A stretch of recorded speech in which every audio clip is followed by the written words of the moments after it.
Whoa, hello everybody. I think I'm live now. All right, good.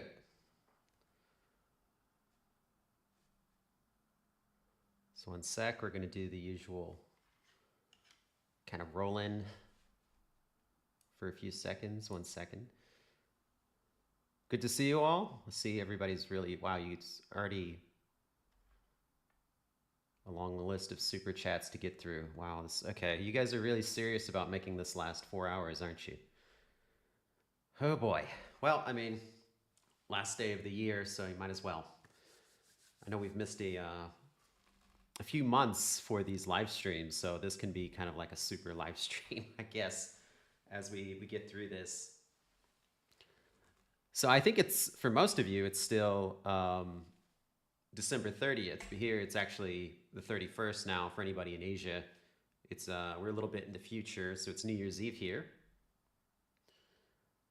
So I guess we'll be doing our countdown in about 22 hours. 18 hours after this live stream.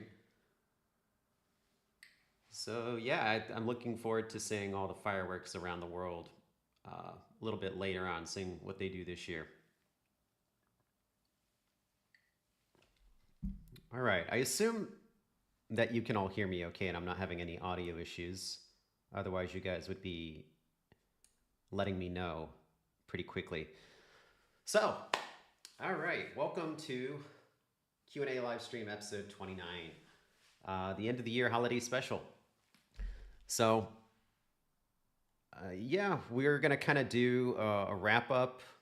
This is your chance to get in all of your pre-2025 questions before 2025 actually hits. And then later today, I'll be dropping the Dark Deception Community Holiday Review Special. That's kind of like it's a little bit late this year.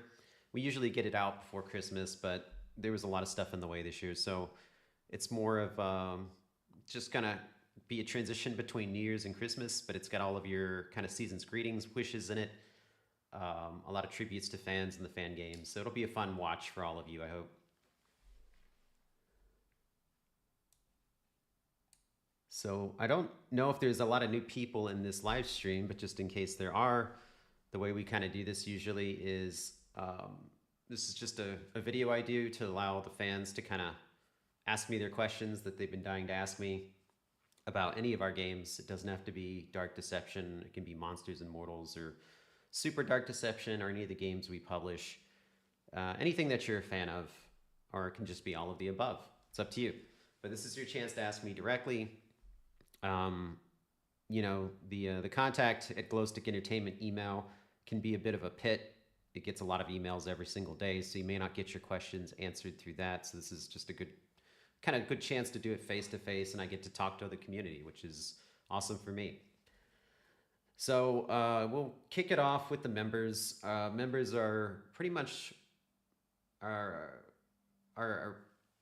top supporters on YouTube. So we have like a membership for our channel, and anybody that wants to help support us by signing up for a membership, we try to reward them by giving them early access to the videos and allowing them to be the one to ask member questions in these live streams. We also have super chats if you're not a member, but you still want to ask a question and you still want to support our team anyway. That's an easy way. You know, the amount doesn't matter. We're always appreciative and grateful for anything you send, even if it's like 10 cents. I mean, whatever the minimum YouTube will allow. Obviously, we want to give everybody a chance to ask questions.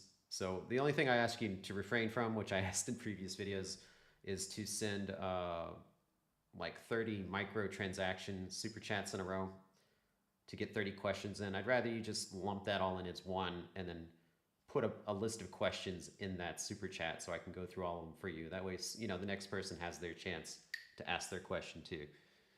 That's it. I'm not too picky, you know, and obviously I can't answer anything spoiler territory. I think most of our longtime fans already know that. So if you want to avoid my usual, you know, you'll see response, just kind of, you know, toe the line on that one, and I'll be able to answer your question legitimately. Other than that, you know, anything goes. We're here just to have fun and relax and share some juicy bits of info for all of our games. So I hope I have some. Well, I have some awesome news about a lot of things today. Dark Deception especially. So we'll be kind of going through that, and I'll kind of make announcements as we go through the super chats. I'll kind of mix it in as I see questions that kind of relate to that. So don't worry, I'm gonna kind of pepper that in to the stream. But I mean, just in general, Happy New Year to all of you. I'm really glad to see you all here. It's awesome. It's always awesome to do these live streams with the community. Oh, somebody's doing some racing outside. You might hear some like car noises, some like street racing outside my building because this building has really bad soundproofing. And there's always like some street races going on late at night here. It's Taiwan. So what I'll usually do is start with super chats and then go to member questions. So we'll allow our YouTube members to kind of ask me some of their questions, but we'll go through the super chats first because I see you've already put a lot of them in. And hopefully we've got some good questions. Let's see. Sorry, I've got to scroll up this list and find the beginning. So bear with me.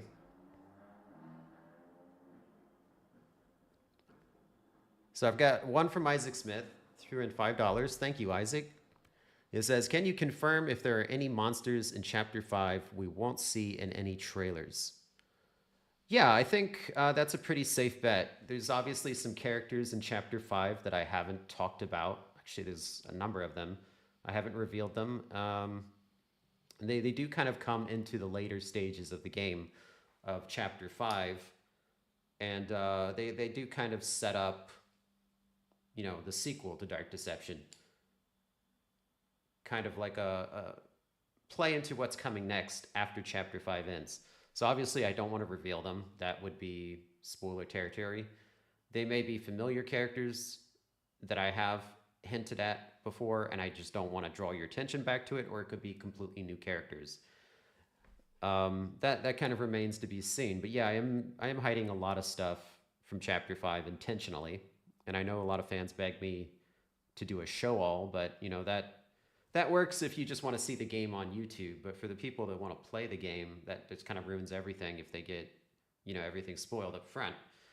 So I try to tease Chapter 5 as much as I can. And I know everybody wants gameplay screenshots. Those are coming. Trust me. When the time is right. I obviously don't want to share them too soon just because of our experience in the past with a little bit of copycatting going on with other games.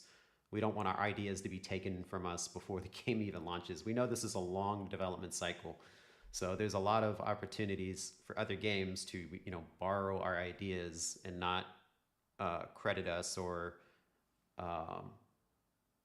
pay any tribute to our game. So we want to keep our ideas under wrap and not, you know, blast them out to the public. So anything I share is usually kind of safe. It's not spoiler territory. I don't really mind if people know about it.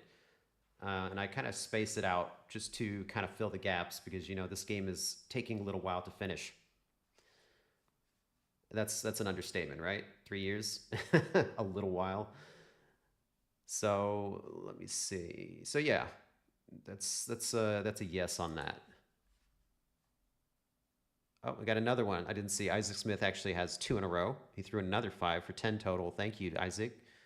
It says, can you give us a hint with what the mannequins in Mall Madness will do? Actually, I get that question a lot as to what their AI behavior is and how they will kind of interact with the player, with Doug and Beers inside of Holiday Horror. So actually, I have dropped hints, but we dropped hints inside of the Malik Archives book. If anybody has read that book, and a number of people have, and they've kind of, they seem like they've been very happy to see that there's kind of a hint as to how the mannequins, you know, the Red Stalkers work inside that book. I haven't really shared too much about it intentionally, just kind of tapping back to, you know, I want to give the actual players of the game something to look forward to. I want it to be a surprise. So I think a lot of people have theorized about how the mannequins are going to move in the game. And really, I mean, if you think about it, there's only so many ways a mannequin can behave inside of a game. You've probably seen a lot of it in other games. So I think our mannequins do things differently. There's a lot of things that you could say are similarities, but these are unique enough that they kind of stand on their own, and they are a fresh take on the whole mannequin trope.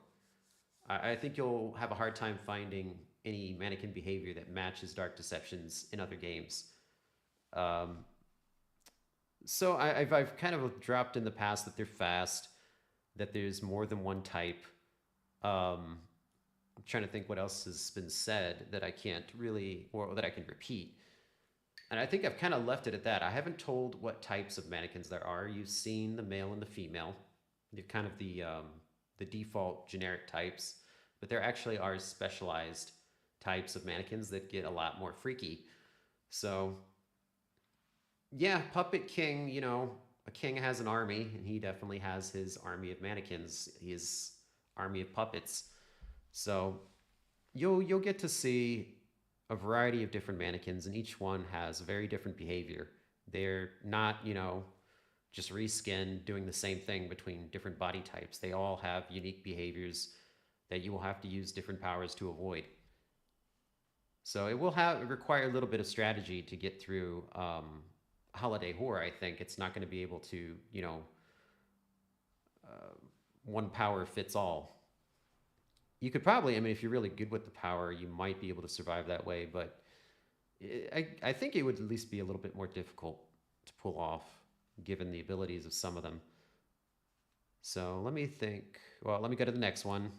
Thanks, Isaac. I appreciate it. Does this? Oh, this one doesn't have a name. Strange. Okay, I'll call this person anonymous because their name doesn't show for some reason. But they threw in 5 as well. Thank you, anonymous donor. I appreciate it. For the canceled Evil Nun DLC, do you remember who was the boss and trap? Oh, okay. So the Evil Nun Monsters and Mortals DLC. I don't think it really ever got that far as designing a DLC for Monsters and Mortals. There was an intention to make one, but when the Evil Nun project was handed off to the other team and we stepped back from it, the DLC for Monsters and Mortals didn't move forward, so we never really designed that. I don't really know how that would have worked, because obviously, Evil Nun is the primary character. You want to play as her, but you'd also like her to be the one, in boss time chasing you. Other characters may not be as, might be a little underwhelming in comparison. So that probably would have been a challenge to find another character that has as much impact as she does. That's, I wouldn't say like as iconic to Evil Nun players. See, Virtual Man threw in 10. Thank you, Virtual Man. Will both hard and demon mode cause any altercations to the levels and monsters to make them more difficult? And is demon mode only unlockable after beating the game? Okay, so this has been kind of a interesting topic on Twitter that I've been reading about for a while with other game designers, is the whole debate of hard mode and whether it should be, it should add unique gameplay to the game, new abilities for characters, versus just spiking up their, the values, like increasing their health, making them do more damage, making them faster. Obviously, the latter is much easier for a game designer to put in and much faster. So if fans just want a hard mode right away and they don't want to wait and they're a very impatient fandom, then the latter approach will work best for that fandom because they don't have to wait. If they're patient and they just want the best, result possible, then it would be way more interesting to do a hard mode that has, like just take the Murder Monkey, for example. Instead of having Frenzy mode or normal Murder Monkey, it has a third new skin for the Murder Monkey that's some kind of ultra nightmare mode, and it's only for hard mode, and it gets a unique attack ability that the other, every other mode can't do. That could be something like a long range attack that it can do within a certain range of the player. It could be something like that. So only hard mode has those abilities, which add another layer of difficulty. Sorry. Just a reminder that it's 2 a.m. here. This is the latest live stream I've ever done. So I have my tea, but I may kind of slip of the tongue occasionally, just given the time of night. So yeah, it'll add another layer of difficulty along with, the obvious raising of the stats to make them faster and stronger and more deadly. I mean, ideally, I would like to do the former and add a more unique hard mode. Right now, sorry, let's go. Right now we have kind of the stats increase in, and I'm waiting to see after we do the main game, if we have time to add in a more customized hard mode. We have like a customized reward system for hard mode, which you will see when we do the chapter 1 through 4 update. So the option for me potentially is to put out the hard mode that has the updated reward system, which you can't see anyway until chapter 5 releases because you have to beat the game to see the rewards. But you can get a taste of the harder enemy stats and values, and then later on when we release chapter 5, we can potentially add in the more unique abilities and player models if there's time and the fans are willing to give us, be patient so we can add that in if they think it's worth their patience. If the fans are screaming at us just to get the game out, then we have to cut corners somewhere. Obviously, we're not going to cut corners on the main game. It would just prevent us from really making hard mode something that's really, truly amazing. Because that's only going to please a small percentage of our fans. A lot of our fans hate challenge and prefer things to be easier. But we definitely have our camp that loves challenge. And I'm all for them because I am them.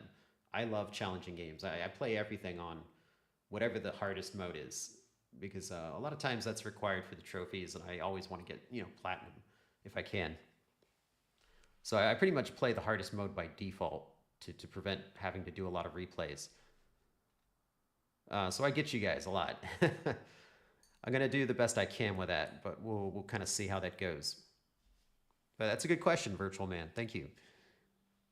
Let me see here. Another one from Anonymous Donor, another 5. Thank you. Anonymous fan here. Any Piggy updates, map characters, boss trap, etc.? Actually, yes, there is an update on the Piggy DLC. But it's actually more for the doors side of things. So, it's a Piggy and doors combo. So we've actually been working more on the doors side of that DLC than the Piggy side so far. So we actually have some designs for Figure and some of the other characters that we're kind of redoing for the DLC. So we're approaching that side first, and then we'll do the Piggy. So I don't have anything to kind of update you with or show you at the moment. We pretty much just finished up the Coma 2 DLC, which is going to slide into January, but not too far. So that's still coming very soon. You'll get the trailer soon. I think that came out really well. And it's got some great characters. I think it's got some of the best characters out of any of our DLC packs. So I think people are going to like it a lot. It's a very interesting environment. The Dokebi market from the Coma 2 Vicious Sisters. So I think that's going to be one of the coolest DLCs that we've released for Monsters and Mortals. Even though I really like the House of Ashes one, this one adds like a very different flair to it. And we actually got all the characters to speak in Korean. So all the voiceovers are actually straight from the Korean voice actress that did the original Coma 2 Vicious Sisters. So I think it's going to be one of our more popular DLCs. We'll see how you guys like it, but so far I'm liking it a lot. And as soon as that goes out, we're going to turn our full attention to Piggy and Doors. So as long as the fans continue to support the DLCs, we'll keep making them. That's always kind of been the deal with Monsters and Mortals. It doesn't have a huge audience, but it's a profitable game. It sells probably more copies than your average indie game in a year still, even though it's only on Steam.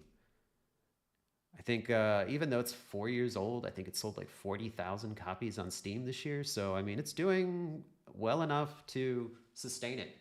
So as long as the fans keep supporting that game, we can keep expanding it. And, if it grows the support, we can do more with it.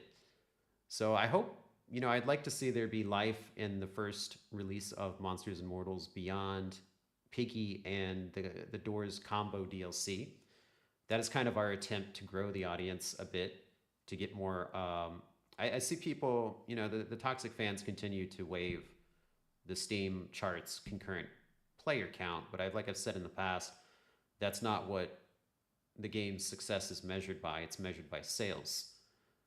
So if the free Piggy Doors DLC leads to a bunch of Roblox players giving the game a chance and buying the base game, that ensures the game survives for like another year at least.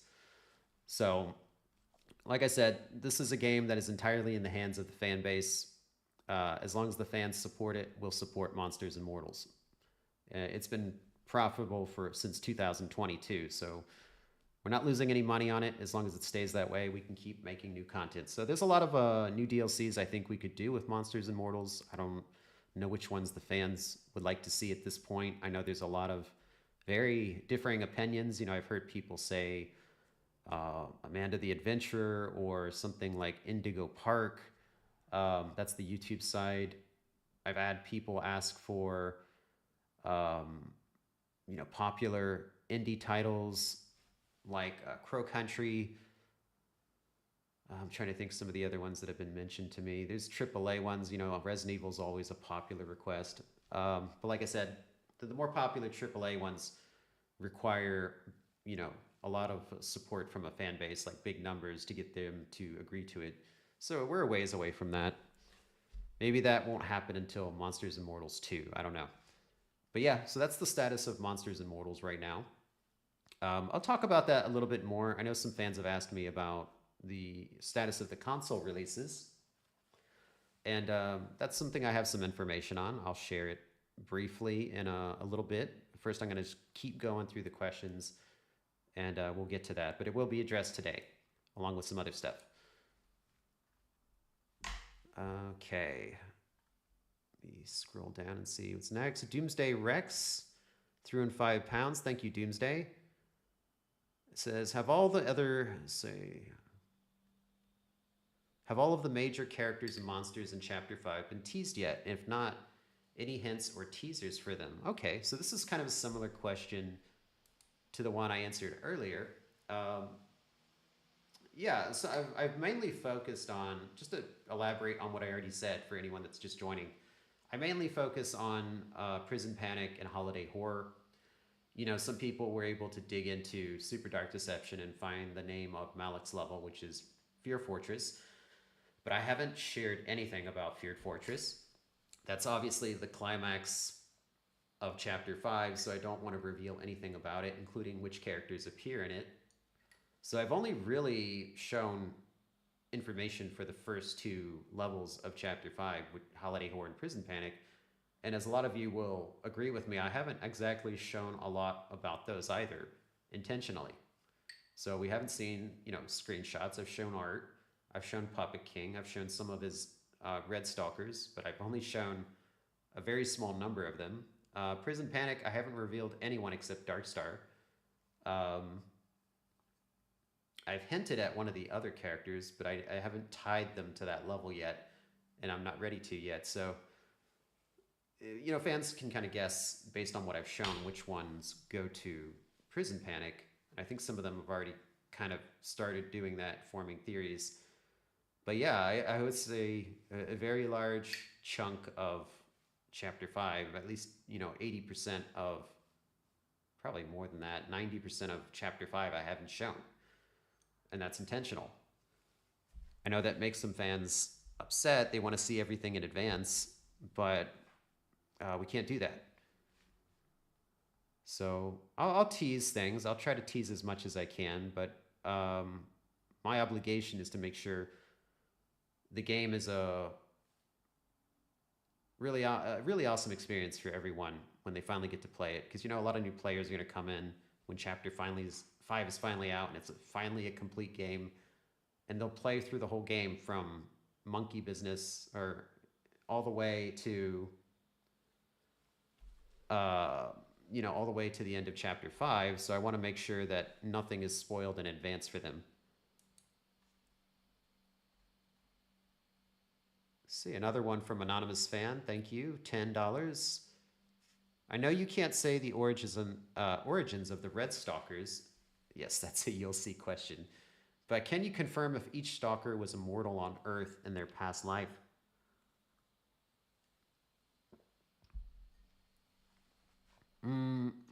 Well, that's kind of like a lore question, so I can't answer that one.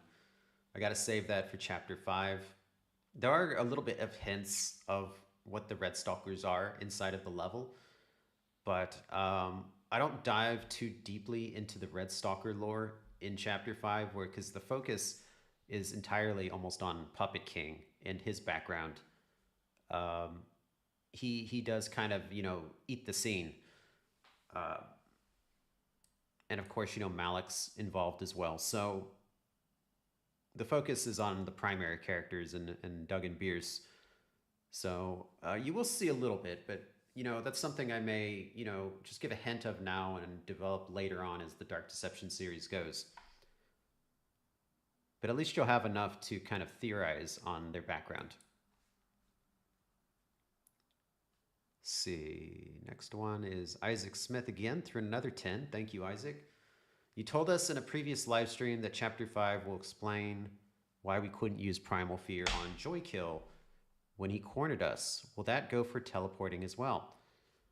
Yes, actually, just going back to that, that's not actually something you have to wait for Chapter 5. That's going to be in the Chapter 1 through 4 update. So we've kind of revised that scene a little bit. Some rewrites we did to Chapter 5 necessitated it. It changed the story in a way that created a plot hole in that moment. So we had to edit it, or I had to edit it to make it fit with Chapter 5, to have it all kind of tie together nicely. So yeah, that scene has been completely revamped, and it's still pretty much the same. We've just added a lot of details into it and a couple extra moments that kind of answer a lot of fan questions about things that should have happened or didn't happen. And now you'll be able to see that kind of play out. So hopefully it'll be a little bit more satisfying than the first time you experienced it. The main issue with the Chapter 4 or Chapter 1 through Chapter 4 update is the SAG video game strike, which I've mentioned several times for Super Dark Deception. It's been ongoing since July of this year, 2024. It's officially SAG's longest strike, so we don't know when it's going to end, and it is becoming a bit of a headache for us because officially we're not allowed to register any new recording sessions with SAG voice actors, which, if you know Tara Strong, who did Penny, and she also did the Reaper Nurses, and Chris J. Alex, who does, Lucky and Hangry, they're all SAG actors, which means if SAG's on strike, they're not allowed to work. So the new moments in Chapters 1 through 4 require new voice recordings, which they haven't done with us yet. So it's kind of blocking us from releasing both Super Dark Deception Chapter 2 and the Chapter 1 through 4 update. Now, the good news is that the cherry on, or the silver lining in this situation is that there is a temporary agreement that we can sign with SAG that will allow us to move forward and do the recording. They won't be officially registered, but it gives them permission to work on our project until the strike is over, and then we can register them officially. And, this is boring business side stuff, but it's, the Hollywood and actors have a lot of legal contracts that you have to go through. and this is one. So right now we're just trying to get them to give us permission to do the recording so we can get these things out. Their strike could go on for another 2-3 months for all we know, and we don't want to wait till the end of that to register them. So unfortunately, everybody needs to spend time with their families for Christmas, and that includes the people who sign these contracts. So we have to wait for them to come back from their holiday vacations, and a lot of them don't return until January 7th. So it's going to be a little ways before I can actually get anything moving with them. But hopefully it'll be resolved in January. Fingers crossed. Let's all hope that that can be resolved, and then we can get chapter 1 through 4 update pretty soon, pretty early in 2025, because that changes Dark Deception a lot. The updates to chapters 1 through 4, and that sets it up for chapter 5's release. Kind of like we needed to update Dark Deception chapters 1 through 3 to match up with the quality improvements in chapter 4. Now with UE5, it's a game changer. It's kind of done the same thing. Chapter 5 is just too good to go with chapter 1 through 4 as they are. So we had to update chapters 1 through 4 to match the quality of chapter 5 and the storytelling. So yeah, that's something to look forward to. You're going to feel like you're playing an entirely new Dark Deception game, almost like a remake. So I think you guys will really enjoy it when it goes out.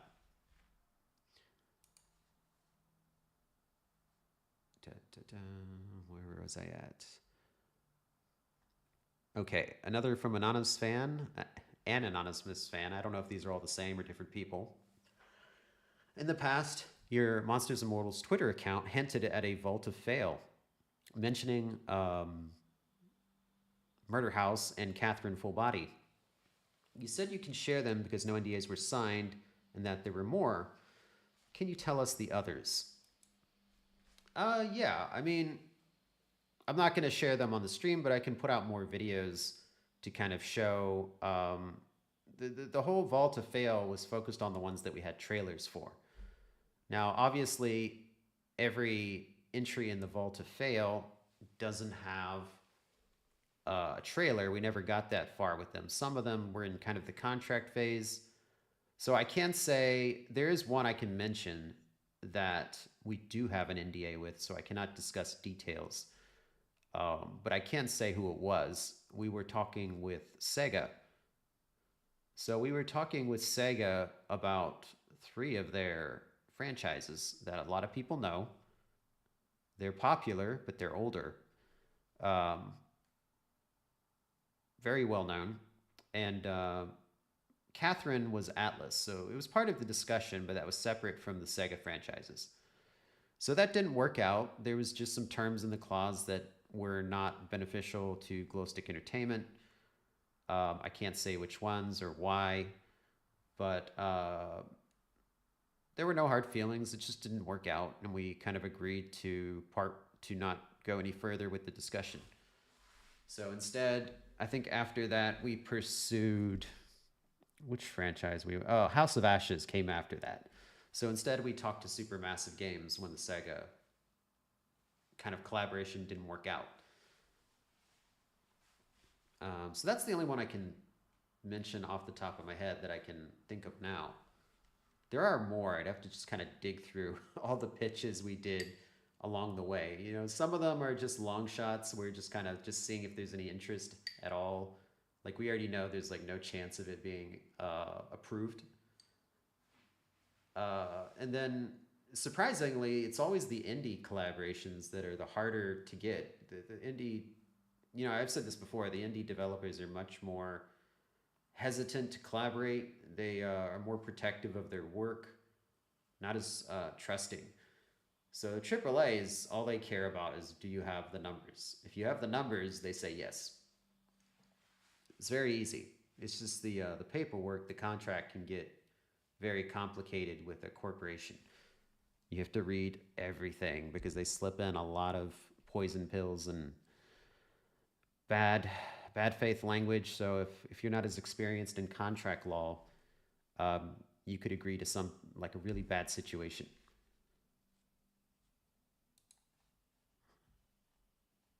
All right, So let me see what else we got here. Joshua, did I read that one? Okay, yeah, I didn't read that one. So Joshua, 78600 through N10. Thank you, Joshua. Will fundamental paper be in Monsters and Mortals? For example, Abby, Oliver, Claire as mortal, Miss Bloomy, Thavel, and Alice as monster, and Miss Circle as a boss. I'm not actually familiar with that series. I'm trying to see if I recognize it. No, that must be one of the ones I haven't watched. Or is that a game? It's a Roblox. Wait. I don't know if this is actually a Roblox game, but it's like mentioning Roblox. So maybe somebody made a version. It's a TV series. Okay. So sorry, I don't know that one. But Monsters and Mortals, we usually tend to focus on the game IPs rather than film or TV series. Just to kind of differentiate ourselves from like stuff like Dead by Daylight, because you know a lot of them focus on movies and not so much TV shows, but more like cinematography. So we wanted to kind of honor like all the horror games just of the last 4 generations of consoles and PC. A lot of the fans have kind of pressured us to exclusively kind of do DLCs for the YouTube horror. So it's slowly kind of turning into that anyway, which I was hoping to avoid, but it seems like that's the only thing our fan base will support for the Monsters and Mortals. So like House of Ashes, one of the best DLCs we've made, but it's also the lowest selling DLC in Monsters and Mortals. Even the Yandere Simulator DLC outsold it by like 10 times. So it seems like if any game was, played by Markiplier or was on, did the rounds on YouTube, it sells way better than like any AAA franchise, something that's like a more traditional horror game. And that's just a result of like who our fan base is. Our fan base is the YouTube horror crowd. So that makes sense, is that that's what they would be drawn to and want to support. So unfortunately, it kind of limits us as to who we can pursue. We definitely don't want to do TV shows, because I've had people pitching stuff like Has Been Hotel to me and some other like Cartoon Network shows. And we're like, that's getting a little like too all over the place. We're focusing on the horror games. So if they want to pitch things like Indigo Park or what's some of the other new ones like Amanda the Adventurer, just thinking of the ones I've seen on, or mouthwashing, stuff I've seen on YouTube kind of recently that feels like it would fit, I'd be more willing to kind of entertain those concepts, because I know people would actually support it.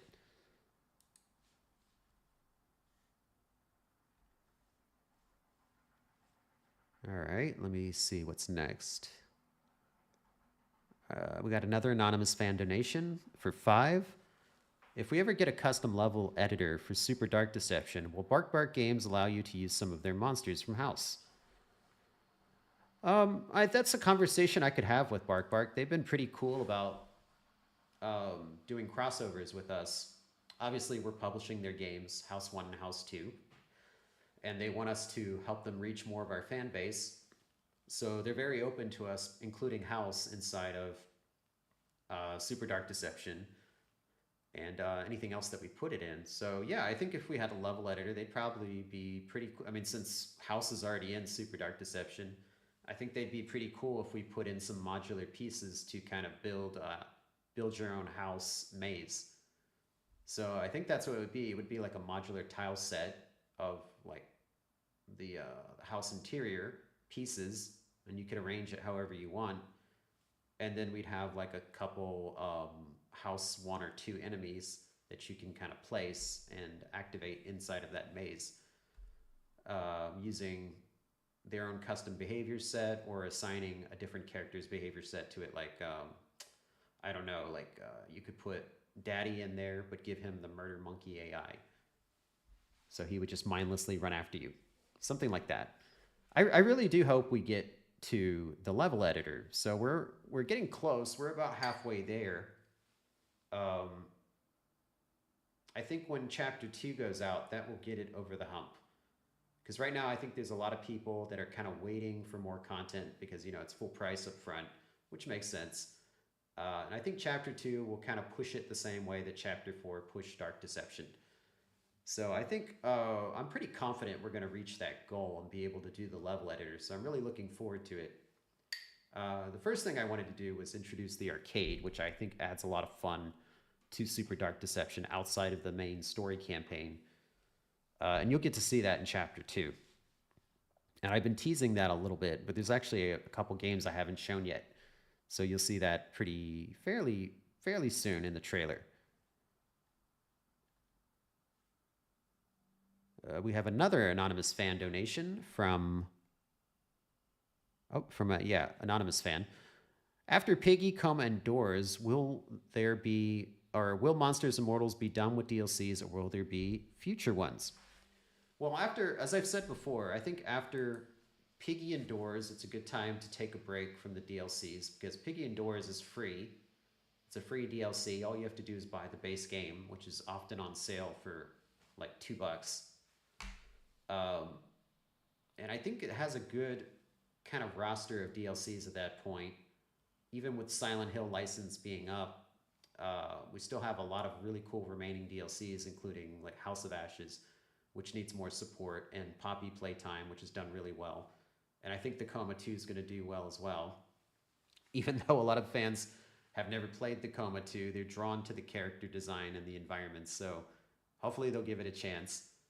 And I think from there, it would be adding in more of like the Chapter 4 environments that we never added in Joy Joy Land as a map. So I think it would be good to kind of update the base game a little bit more, add in a couple more levels.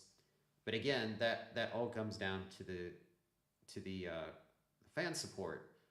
So if nobody supports the Coma 2 DLC, if nobody supports the Roblox Piggy DLC, then there's no reason for us to continue working on the game. So the game only lives as long as you guys support it.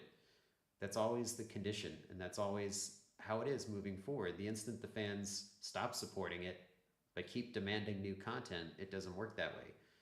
So we would have to pull the plug on Monsters and Mortals if the fan support ever dries up. Because at that point, any further work would be just losing money and taking resources away from Dark Deception and Super Dark Deception, which doesn't make sense, and that would just make our fans angry. So yeah, it's entirely up to you. You all have the power. You are in control of Monsters and Mortals. It lives and dies by the grace of you all. If you give it the thumbs up with your heart in cash, it lives. If you don't, it dies. That's just how it is.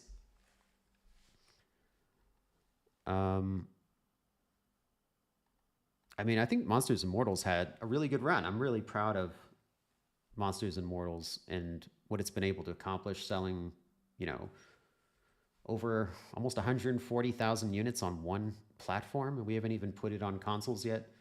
So I think it's had a really good run. I hope the run continues for another couple years at least. I'd love to see more content with it. But yeah, that comes down to fan support. So we'll see how it goes.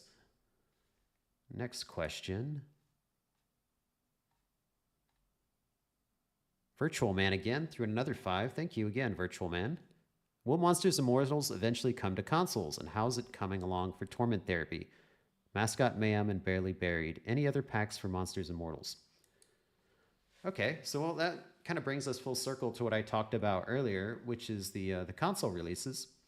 So the console releases are coming. The reason that they are not out yet is because we're waiting on the Coma 2 DLC. So the Coma 2 DLC is replacing Silent Hill DLC, because when the Silent Hill license ended, we're not allowed to put it onto consoles anymore. So Silent Hill 2 is kind of filling that hole, and we're releasing everything at once. So when it goes out on console, it's going to PS5, it's going to Xbox Series SX. It's going to have the Monsters and Mortals base game, the UK and US Creators Pack. It will have Monstrum. It will have House of Ashes. Poppy Playtime, and the Coma 2 Vicious Sisters DLC. Am I forgetting any? No, I think that's it. So it's going to have about, let's see, what is that? 1, 2, 3, 4, 5, 6 DLCs to start, plus the base game. So for new players that have never played Monsters and Mortals before, that's going to be a lot of content right out of the gate. And it's going to be, very reasonably priced on consoles. And consoles constantly have sales. So yeah, it's a great way for people that don't like to play on PC to finally experience Monsters and Mortals. I expect PS5 to obviously do a lot better. That's just been kind of the story with our console releases so far. And then we have the Piggy and Doors DLC coming a bit later on its own. That won't be part of the launch, but it will come in later as an extra DLC added on. And it will be free on consoles as well. So that won't change on consoles. Piggy Doors DLC will be free on all platforms.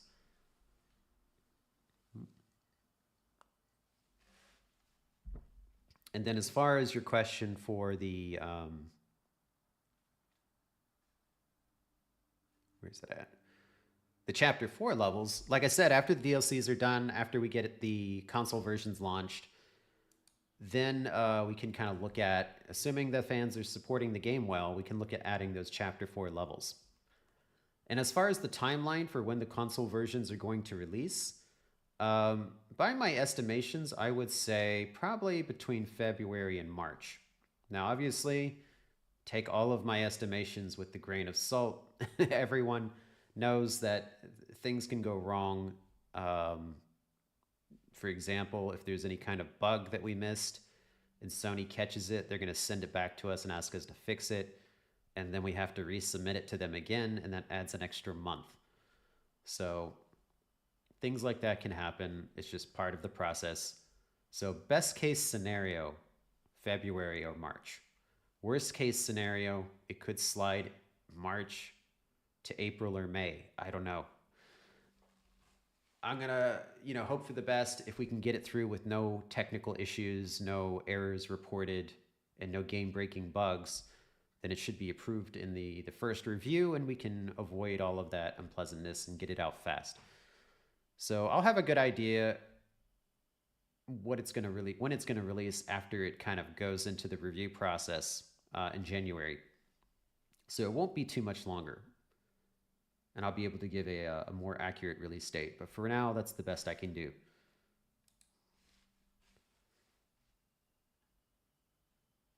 Let's see. Okay, next question is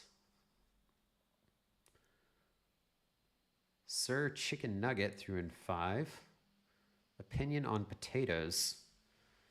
Best as French fries. And sweet potatoes are awesome. That's my opinion on potatoes. Tony BG threw in 5. Thank you, Tony. What GPU, CPU, and RAM do you have? Well, I'm using a laptop, and I'm using an Asus laptop, so my specs in my laptop are basically factory defaults. So it's using a laptop version of a 4070 card. Let me see, what are the other specs you asked for?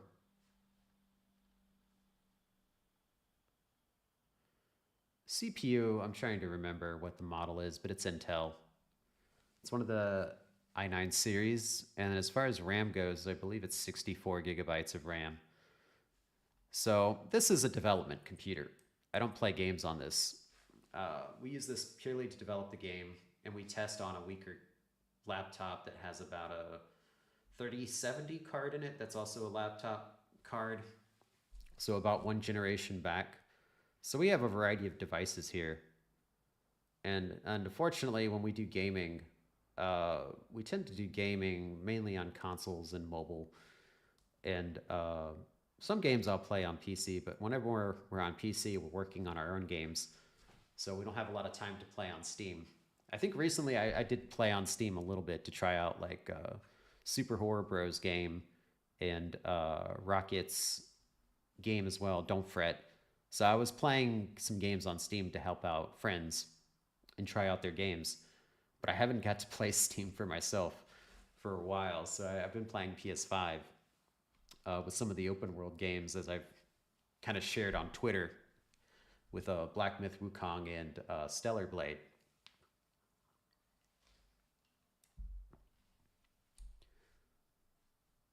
So yeah, there you have it.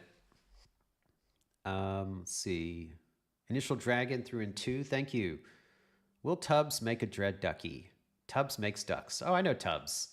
Actually, I was looking at that company to potentially partner with later for a Dread Ducky. But we could also just make one ourselves, and then that's a lot easier. We can do whatever we design we want, and it's not limited to a specific style. But we can also work with them. You know, if they are willing to be fair on the partnership, then we could definitely do like a Tubbs Dread Ducky. I think that'd be really cool. I've seen them do like Resident Evil. I think I saw a Nemesis Ducky from them that looked really cool. So yeah, I'm open to that. I love any merchandise that's really cool and worth our fans' money. So we'll see how it goes. Next question. Okay, we have Astro through in 5. Thank you, Astro. If you could make one level, which one would you remake? Or sorry, if you could remake one level, which one would you remake?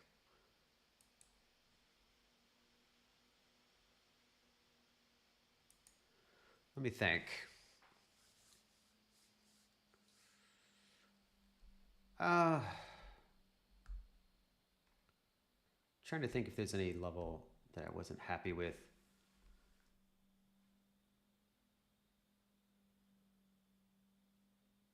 I think probably the level that I would redo from Dark Deception would be, I would say either Deadly Decadence or Elementary Evil. Just because I think early on the design was a little too simplistic, and I would want to, I feel like those environments could be more interesting than they were.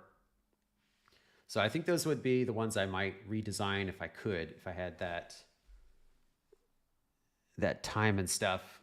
But I think they still work as they are, and we've added a lot to them. Those are just like the ones, if I had to remake a level, I would probably try to do something a little bit different with them the next time around. So good question. Let me see what's next. Oh, Tony gifted 5 Glowstick Entertainment memberships. Thank you, Tony. That's really cool of you.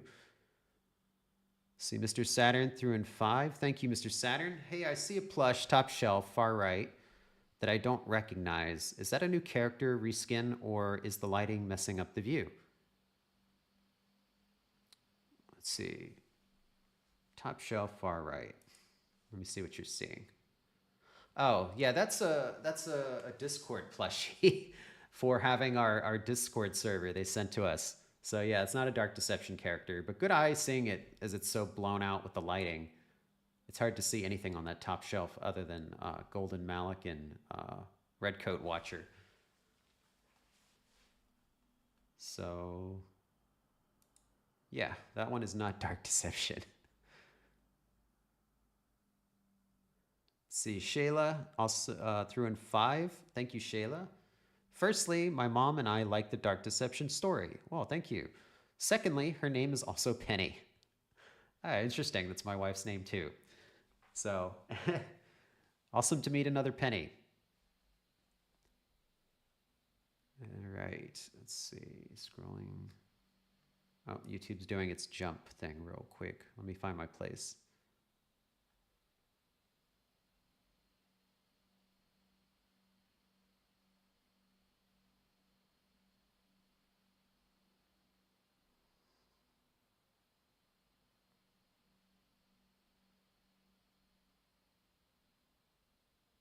Okay, I found it. Let's see. Kataro Kujo threw in 5 sec or 50 sec. Thank you, Kataro. Says, good day, Vincent. With the year almost over, how would you say 2024 has been for GE as a whole? What was the easiest thing and what was the most challenging? I think 2004 or 2024 compared to 2023 was very productive. It's been a very constant and uh, rewarding year. So I mean, and you'll see a lot of this in the review video for the community. Is that we've launched House of Ashes DLC for Monsters Immortals. So we gave Monsters Immortals new content. We launched Super Dark Deception Chapter 1. We've essentially finished Super Dark Deception Chapter 2, which is much larger than Chapter 1. And we finished the Coma 2 DLC. It's just unfortunate because of the SAG strike that they're going to release next year instead of this year, but the work is done. We've also released a ton of new merchandise. We basically started an online store back in August, created an entire acrylic line with a partner from Tokyo, launched our book finally, which we've been working on for about 2 years with Kelly Para. So we finally got our book series out, the Malik Archives. That's something that's going to be a part of the Dark Deception community for a while. We have a book trilogy planned. We're already working on the second entry with a new writer. I'll be showing more details in the cover art for that pretty soon, next year. And then, of course, Dark Deception Chapter 5 has progressed tremendously this year. So I'm trying to think, and then House 2 is almost ready to release early next year. So I think 2024 was a huge jump forward for us, and it's finally kind of like getting close to the light at the end of the tunnel for our games. So it'll be really great when Chapter 5 goes out and Chapter 3 for Super Dark Deception goes out, and 2 games are done at almost exactly the same time to clear them off our plate, and we can kind of move on to new things, because we've all been really excited to kind of take the next step with Dark Deception, as well as kick off entirely new franchises outside of Dark Deception, new horror franchises. So that'll be really good for us mentally to kind of like do something fresh, whether it's a completely new Dark Deception game built from the ground up for the sequel, or completely new different franchise. So yeah, I think 2005, see, it's getting late, 3 a.m. 2025 is a year we're really excited about what we can achieve before the end of that year. And I think Dark Deception fans are going to be very happy soon, and Glowstick Entertainment fans are going to be really happy as well. I hope you all don't sleep on House 2. It's an amazing game. And I hope that you, if you're skeptical at first, just watch some of the YouTube videos. If you like the first House game, if you watched Markiplier play it, or Jay, or Super Horror Bro, it's so much better than the first House game. So I really hope a lot of people give it a chance and show it some love. These guys know what they're doing. They make amazing games. So I think with House 2, Super Dark Deception, not just Chapter 5, but the Chapter 1 and 4 update, like 2025 is going to be awesome. And then you also get the Monsters Immortals DLCs, 2 of them before the end of 2025. So we're going to be very busy next year. Just remember, we're a team of 3 people pulling all this off. We don't have huge agencies doing all our work for us like some of the other, big indie games. It's just 4 people. So I think a lot of our fans forget that sometime, that we are doing a massive load of work for such a small team. So hopefully the fans will appreciate the results. We'll see. Let's see, Joshua threw in another 5. Thank you, Joshua. 2 questions. Okay. 1, will Coma 2 characters speak Korean? Yes, they will. And 2, will Coma 2 characters get a gun? Not a gun. So that's kind of unique to House of Ashes. They will get some weapons. So Mina uses a variety of weapons that she actually uses inside of the Coma 2 Vicious Sisters game. So she has a taser, and then she also has a pepper spray. And those are kind of 2 weapons that she pulls out. Dark Song, or the Vicious Sister, she's also called Flesh Thrall, tends to use her own brute strength and claws. And Yaisol, if I'm saying that right. Yisol uses kind of bladed objects, so she can throw projectiles, like sharp projectiles, and she'll just use normal office supplies for that. So in the game, she'll throw like a box cutter knife and some other bladed objects as one of her attacks. So they do use kind of like melee weapons, but nobody has a gun. And that's true of Vicious Sisters too. So if we suddenly just gave them a shotgun like Resident Evil, it would break the lore of Vicious Sister or the Coma because they never have guns in that game. All right. Automazur through in 2 says, how does one monitor consistency in a Dark Deception fan game? I'm not sure how to answer that. So I'm not sure what you mean by consistency. Are you talking about? And I don't know if you're in the member chat. You could give me some context as to what you mean. If you mean consistency with just like Dark Deception's gameplay, I would say just make sure that you follow the rules of Dark Deception. I think those are well known in the community, and you can always run it by the community just to see what they think about it. Fans will be very happy to tell you if your game's consistent or not. Trust me, they tell me all the time. So you should have no problem getting opinions and feedback. So that would be my best bet, or my best advice I can give you is just run your idea by the community to see if you feel like it has consistency in the gameplay or the design or whatever it is you're looking for an opinion on. Okay, so you did provide some context. It says, I mean making sure everything blends together. Okay. Well, I mean, if you're looking for consistency in the design, then that really comes down to the theme of whatever level you're making and just making sure it all kind of ties together. So, I mean, if you were doing, just as an example, if you're doing a school and half of it's a school and the other half turns into a baseball field or a theme park, you know, that's visual consistency.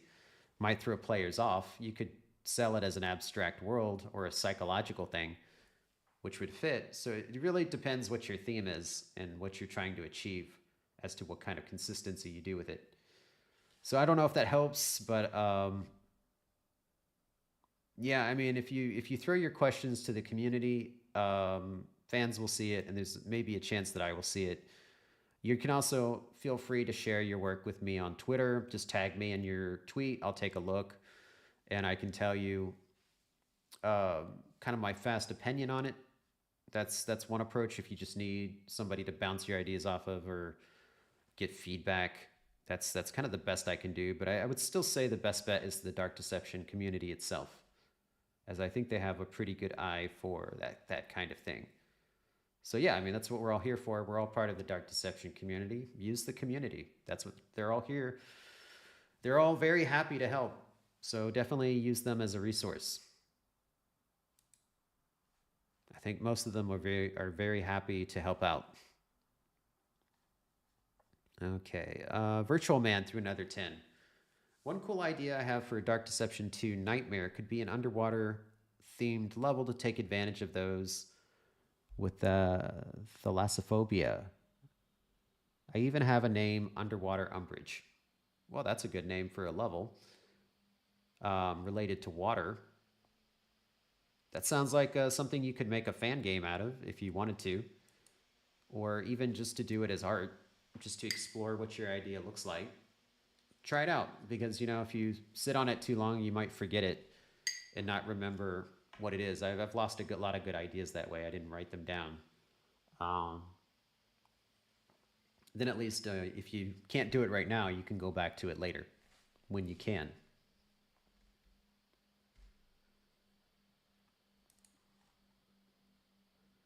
Let's see, Sobble55 through and 2. Thank you, Sobble. What's the name of level 12 in Dark Deception? Oh, I forgot. You guys already revealed all of the levels from Super Dark Deception because I had all the folders had the level names. So level 12 is called Wicked Ways. So that was kind of the reveal from Super Dark Deception Chapter 1, is that Fear Fortress and Wicked Ways.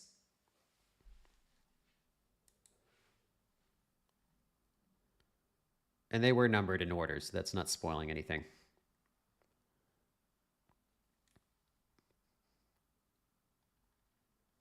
Let's see, Unicat Ninjas. Hey, new Unicat, welcome back. She threw in 5, says Hypersalt. Okay, you're asking for somebody. Hypersalt asks, are there very many ideas you guys had for Chapter 5 that ultimately were scrapped? If so, which ones? And how big is Holiday Horror compared to Mascot Mayhem?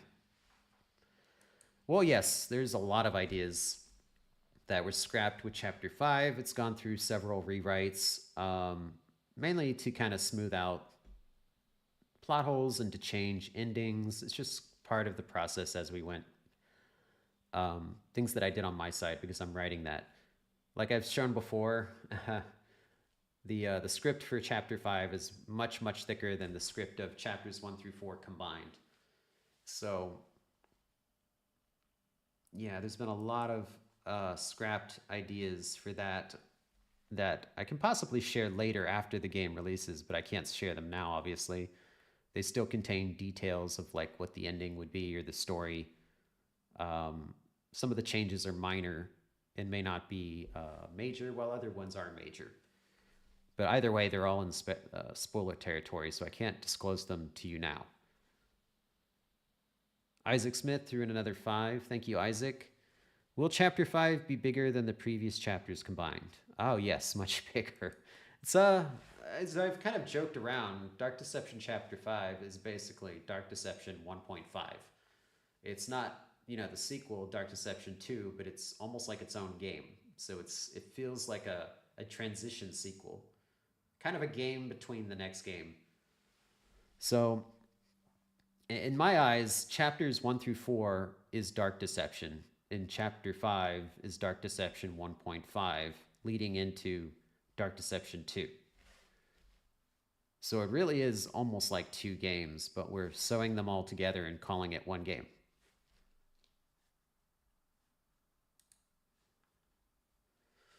All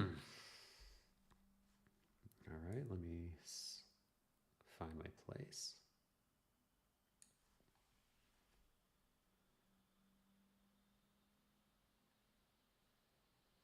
See, Autumn Azure, $2. Thank you, Autumn. Is there a DD fan game concept you wouldn't use? I assume you mean the context of like something that we might potentially publish later. I mean, obviously, the only feedback I can give for that is it's not so much about the concept. Well, it is the concept. It's more about the creativity of the game. So, I mean, if you make something that's just a generic clone of what we're already making, like another holiday horror imitation, then that's not something we're going to publish. It's something that the Dark Deception community will enjoy playing and you can share with them. But it's not something that we would like promote and try to make it part of like the Dark Deception fanverse if we had one. I think for the like if we ever have a Dark Deception fanverse like some of the other indie horror fandoms have had, we'd want it to do something different. So like almost like a spin-off game that it adds to the Dark Deception universe. It expands it. It adds a unique experience. That's kind of what I'd be looking for, is a game that does that well and takes that step and tries to be creative and do something different than what Dark Deception already does, or it takes what Dark Deception does and puts it in an interesting direction. And that would be kind of what I would be interested to talk to them about publishing, and then we could actually start like a fanverse. And then of course you have to be dedicated enough to finish your game. That's a big one. We've had a lot of like interesting games in the past that just never get finished. So they kind of die and we never have the chance to publish them. So that's a big one. Be creative and finish your game. And, obviously that will make some of you laugh hearing me talk about finishing your game. We finish our games. We just take a long time. try to make yours a little bit smaller than we're making ours. That way you don't have to work as long as we do and you can finish your game faster. You know, these don't have to be AAA epics for a fan game. You guys can do short, fun little experiences and that can get published. Um, as long as it's something fun. I mean, look some of the top games recently, some of the little, well, not little, but just like not like fully 3D epic sagas with millions of dollars put in them. Things like little 2D games like Vampire Survivors and Balatro. It doesn't take a lot to be fun. If your design is fun, it can be a smaller game. So try to think of a fun design. That's what I would recommend to any Dark Deception fan developers. Don't try to be just exactly what Dark Deception already is. See how you can add to it and take it in a new direction. Even if it seems weird. I mean, weird can be fun. So you're not bound by anything. You can use our rules to keep it Dark Deception, but you know, don't be afraid to try something new and take risks. That will get my attention a lot more than, you know, like the 20th holiday horror clone.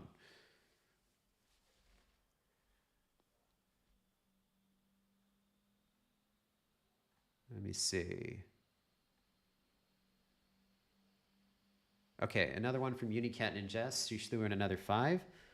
Vader Gamer asks, what characters are playable in Super Dark Deception Chapter 2?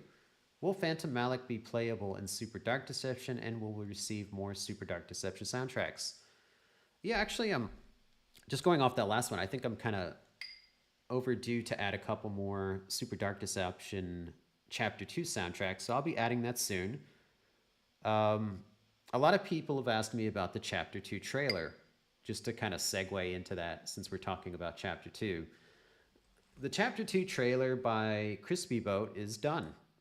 So I do have it already.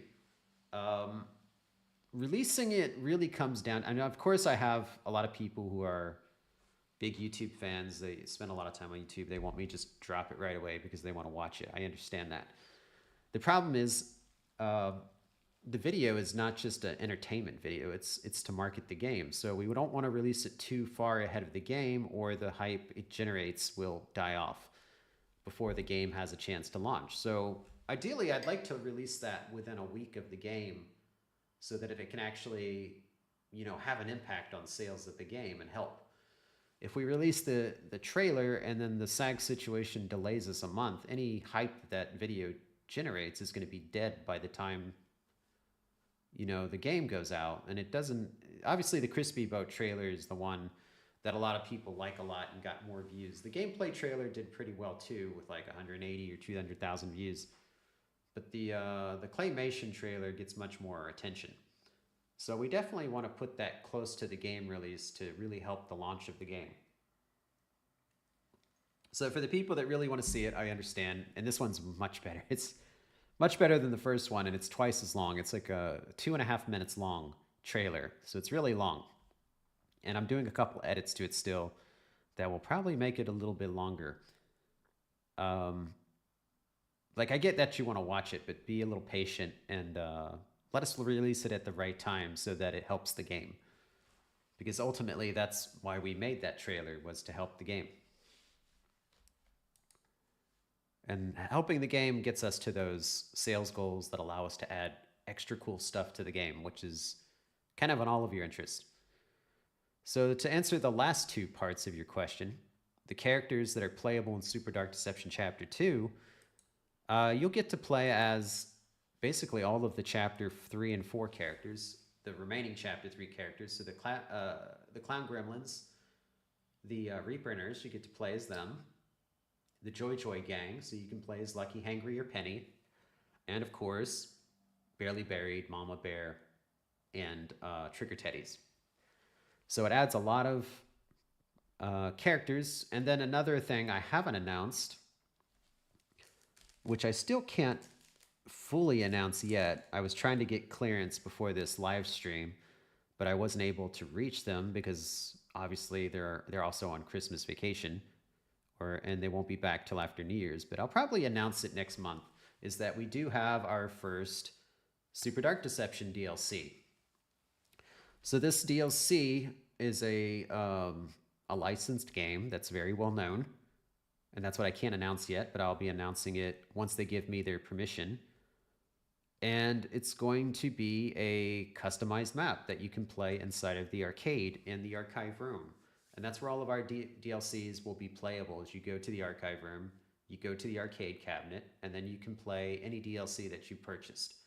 And it will be entirely self-contained story within that map, completely separate from Super Dark Deception, but using Super Dark Deception characters as well as the licensed characters. So the best thing I can compare it to is Ode to Castlevania for Vampire Survivors and how that worked. Completely separate from the main game, but it was like a whole self-contained story, and it had its own ending. It had all these extra characters. So that's kind of what we're doing with the Super Dark Deception DLC as well. It'll be really cool. I'm really, really excited to announce this one. I think it's a really great, don't want to say too much, indie franchise. Very well known, sold well over 2 million units, very popular. So I think it'll be really cool first edition and kind of kick off DLC and guest franchises for Super Dark Deception. So though, if you buy that DLC after that will come out after Chapter 2. So it'll be kind of in between Chapter 2 and Chapter 3. So if you buy that, then you'll have even more playable characters to play as inside the main game. Last bit of that, will Phantom Malik be playable? We didn't have any plans to make him playable at this time, but I mean, that's pretty easy for us to do. Maybe after you beat Chapter 3, all the Malik sprites will become playable. So like Malik and Phantom Malik. That seems like a good beat the game reward. Play as Malik.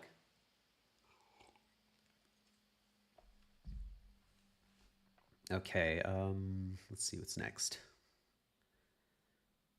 Dead by Stupidity. Nice. Okay, $5. Thank you. How much of Malik's true power will we be seeing? Oh, you will see all of it. He does not hold back in Chapter 5. Yeah, you will definitely understand why he is an elite demon after Chapter 5. So anybody who thinks he's had the kid gloves on through Chapters 1 and 4, the kid gloves come off in Chapter 5. He's much scarier in this chapter. So something to look forward to. You get to see a little bit more of his real personality.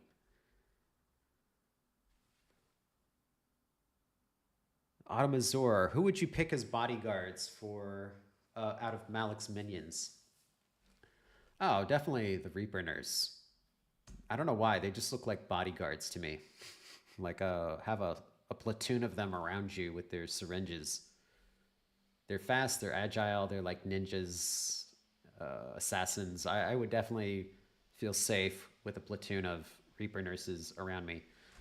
Although they hate men, so they might, turn on me at some point. But yeah, that would be my first pick. Kelvin, let me see. Okay, Kelvin 1228 threw in Hong Kong 10. Ooh, clever. He says, "Is this the last episode?" Oh.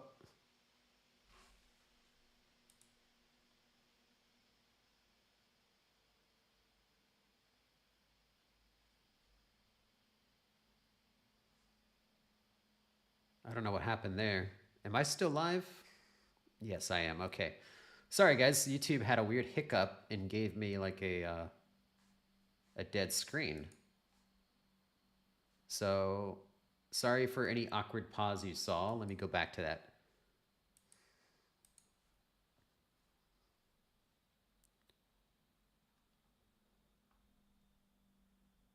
I got to find my place again because YouTube just kind of crapped out on me.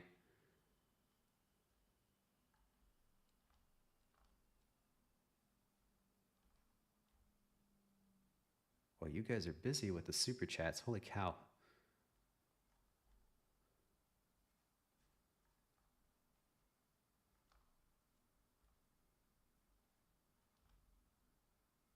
Okay, I found my place. So Calvin was saying, is this the last episode of Q&A before Chapter 5? So he's trying to find out if it's like around the corner. So no, this is not the last Q&A episode before Chapter 5, and I cannot tell you how many are left. But good attempt. Automazura threw in two. How much time and money goes into a game like this? A lot of money goes into a game like this, actually. So, I mean, compared to a AAA game, it's nothing. But for an indie studio, I think it's pretty common now. I mean, if you think of a game like Outlast, which they spent about 1.3 million US dollars on, um, I would say a game like this gets at least about 500,000, US dollars put into it. Games like Poppy Playtime have millions of dollars put into them. If you look at the size of their team, they're all based in the US. That's a huge payroll.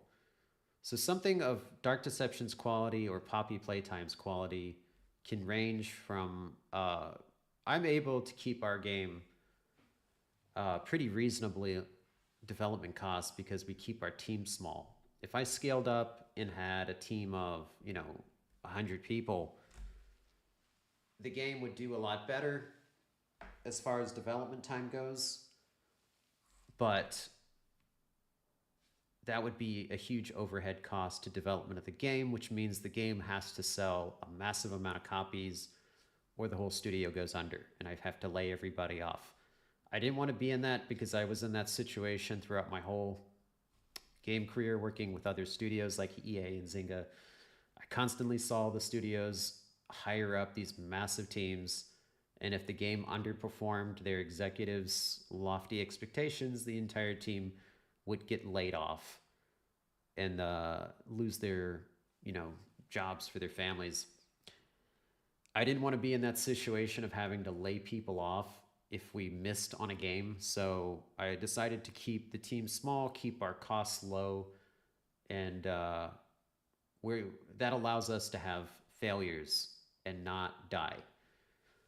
So it makes us very sustainable and able to survive misses. So if I ever have a game idea that doesn't hit like Dark Deception did, we can survive that and continue making games. So that was a kind of a conscious decision to keep a smaller team and not scale up to a massive size.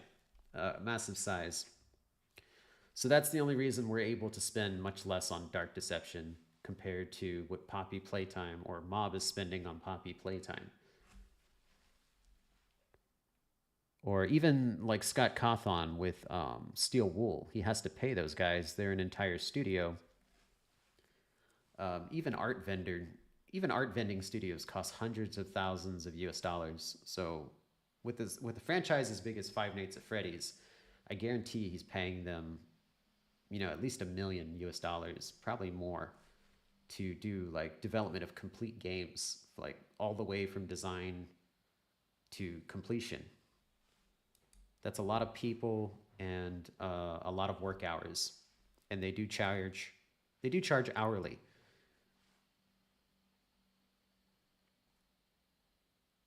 So I hope that gives you a little bit of insight. Let's see, Mr. Saturn threw in 5. Malik Archives question. Okay, does self-defense count as murder? Based on one of the archives, it seems like it does unless there's something discrediting it. Well, you have to remember the time period. I know what you're talking about. House of Mischief, the first novella in the book. So the time period it's set in, the law is a little bit more open to interpretation by those in power back then, and they could easily, forge evidence or force confessions or, force a verdict outcome that they prefer. And there was a lot of especially a lot of discrimination against women and, particular races. So there were a lot of challenges of that era that are kind of consequence there. So you know, they didn't have CSI back then to do fingerprints and recreate the scene and put everything together. They just walk in, see that you know, I'm not going to spoil the story for anyone, see that a murder went down, and if they don't like the look of the person saying they didn't do it, they're like, they did it, go to jail. That's kind of how things were. Not always, it didn't work all the time like that. That's obviously a huge exaggeration. It's just saying it was, the potential was there for that to happen, and it could happen. Um, just being able to exploit the system back then. So that's kind of what played out in that particular novella, is that Sarah, the character of that story, which I've kind of shared already, Sarah Dillinger, is kind of like the undesirable in that environment.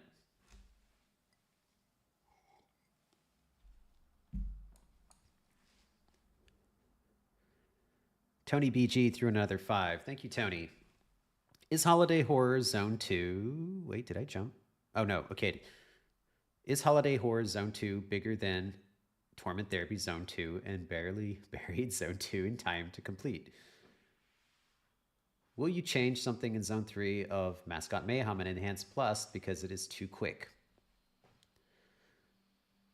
Holiday Horror Zone 2. Yes, I would say Barely Buried Zone 2. Yeah, I would say it's bigger because it has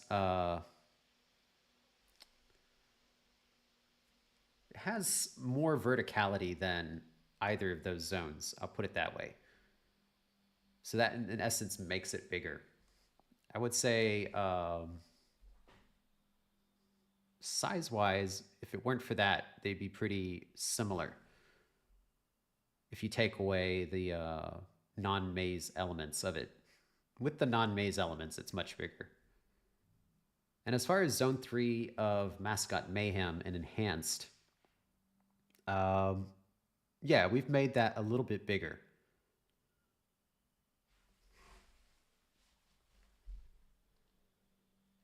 All right, let me see. Unicat Ninjas threw in another 5. Jason asks, does Darkstar have her own stage and band? Will she be performing constantly throughout the level?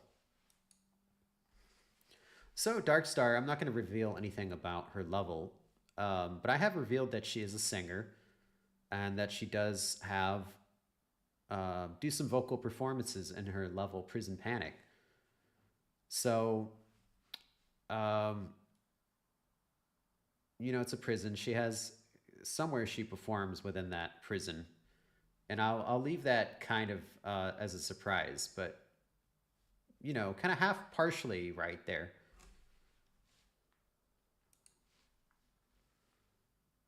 Let's see, Autumn Azure threw in another 2. Thank you, Autumn. How does throwing an egg or a pill stun you? Well, I mean, if you got hit in the face with an egg, wouldn't you be a little bit stunned? Just from the impact? Same thing. I mean, if you ever played Smash Brothers, Dr. Mario throws pills at you, it's stun. It kind of has the similar effect. I don't know. If I got hit in the face with an egg, that would, you know, at least make me pause for a second or two. Especially if it hits you in the eye. Let's see. Unicat Ninjas threw another 2. Thank you. Hypersalt asks, how does Boss Rush work? Boss Rush. So I know I mentioned Boss Rush mode for either Super Dark Deception or Dark Deception. I believe it was both. We were going to do a Boss Rush mode, but I don't know if I'm trying to remember. I think that was just part of the poll, like if we were going to add extra modes, if we reach sales goals, that we were going to add that. So, I mean, the way it would work would be the way pretty much every boss road or boss rush mode works, is that you just go through and do all the fights in a row. And when you beat one fight, it kind of fades out and fades into the next fight. And you just keep going until you either beat them all or you lose.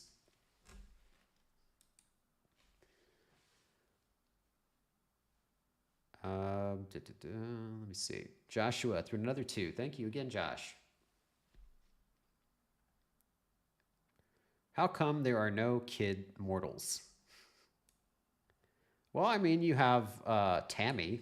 She's kind of there. I guess maybe because kids are innocent, they don't get sent to hell. That's the best explanation I can offer. Children have an innocence to them. Like if they died early, I don't think they'd wind up in hell unless they did something terrible. So in our story, and the rating boards, especially in other countries, have a huge problem about showing children in horror games with anything bad happening to them. So I remember I did share that when I went to Tokyo Game Show. We had the House 2 trailer, which showed Tabby being killed, and they were threatening to ban us from the floor because they said it was too violent. They were going to completely ban our booth unless we censored and heavily censored the video. They were saying if we tried to show that trailer on the floor, they would ban and shut down our booth.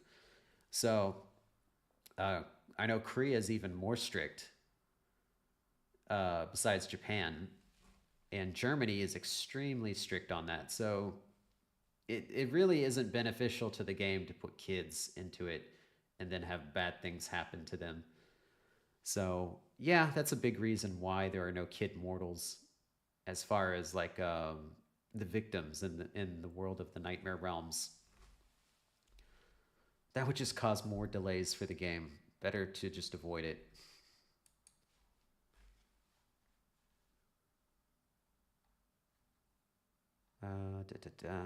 Okay, Capybara Gamer threw in 5 real. Thank you. Is level 12 called Neverending Nightmare? No, it's called Wicked Ways. Will its name be revealed before Chapter 5? I just revealed it. It was already revealed anyway, since Super Dark Deception Chapter 1. They data mined it out of the folder that we forgot to take out, but it didn't bother me too much. It's just the level name. And what are the level 12 abbreviations? It would be WW. So there you go. Automazura threw in another 2. Will Malik chase us in each of the Chapter 5 levels? Well, I'm not going to tell you level by level, but I'll just say, yes, Chapter 5, Malik does chase you. It's definitely a you'll see question. But thank you for the donation. I appreciate it. Sebastian Gomez Patino threw in 10,000 COP. Thank you. Dark Deception Chapter 5 will be released in early to... Oh, you're fishing for a date. You know what you're getting now. So Chapter 5 will be released in early to mid or late 2025. And what happened to Chapter 2, Super Dark Deception? Well, Chapter 5 release date is an instant you'll see, 2025. And Chapter 2 of Super Dark Deception is probably going to come out in January if we can get the agreement with SAG signed in time, assuming they come back and can get that cleared out for us. Worst case scenario, maybe early February. Hopefully not. I mean, I would like to get that out. We put a lot of work into it. But based on when they come back and just on the general length of time it takes to do a contract with Hollywood, best case scenario is going to be end of January. And isn't that when Poppy Playtime Chapter 4 is dropping? So we wouldn't drop Chapter 2 to compete with Poppy Playtime Chapter 4. That would just be stupid because it's going to get drowned out. The YouTubers can't play 2 games at once. They're going to play Chapter 4 of Poppy Playtime. It gets more views. So if that was the case, if it did take that long, we would want at least a 2-week cushion from Poppy Playtime Chapter 4. That way, the YouTubers have some time to digest Chapter 4, and then they can have time to play Super Dark Deception Chapter 2. So, best case scenario, mid-January, we can get out ahead of Poppy Playtime Chapter 4 before that launches. Worst case scenario, probably like maybe around Valentine's Day. after chapter 4 drops. Either way, even without Poppy Playtime chapter 4 releasing, and there's always the chance they could delay. Um, Even without their game, it's going to take probably till the end of January to get that contract signed with SAG. They just don't move fast. They are not a fast moving organization.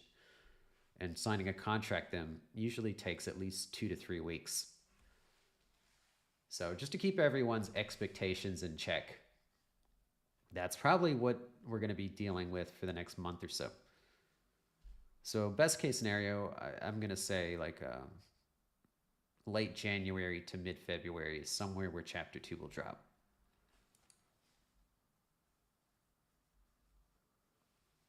At least that extra time allows us to put in an extra arcade game, so it's not like you're getting nothing.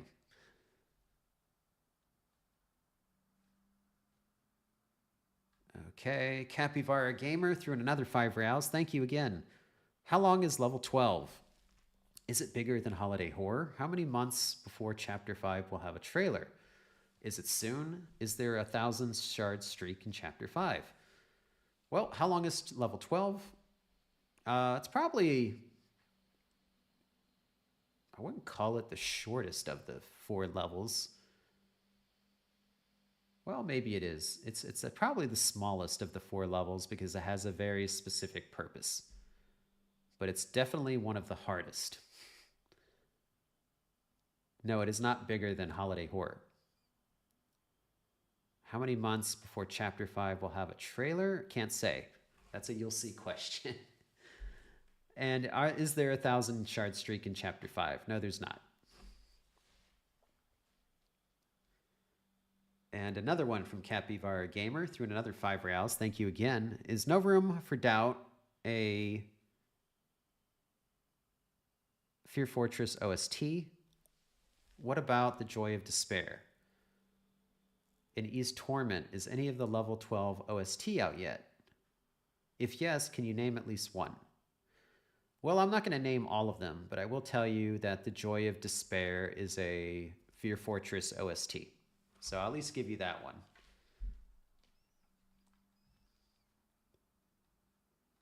Okay, Mr. Mister threw in 5. Thank you, Mr. Mister. Malik Archives question. What do the mannequins represent to John in Gambler's Misfortune? Is Doug's purpose for ending up in Holiday Horror similar?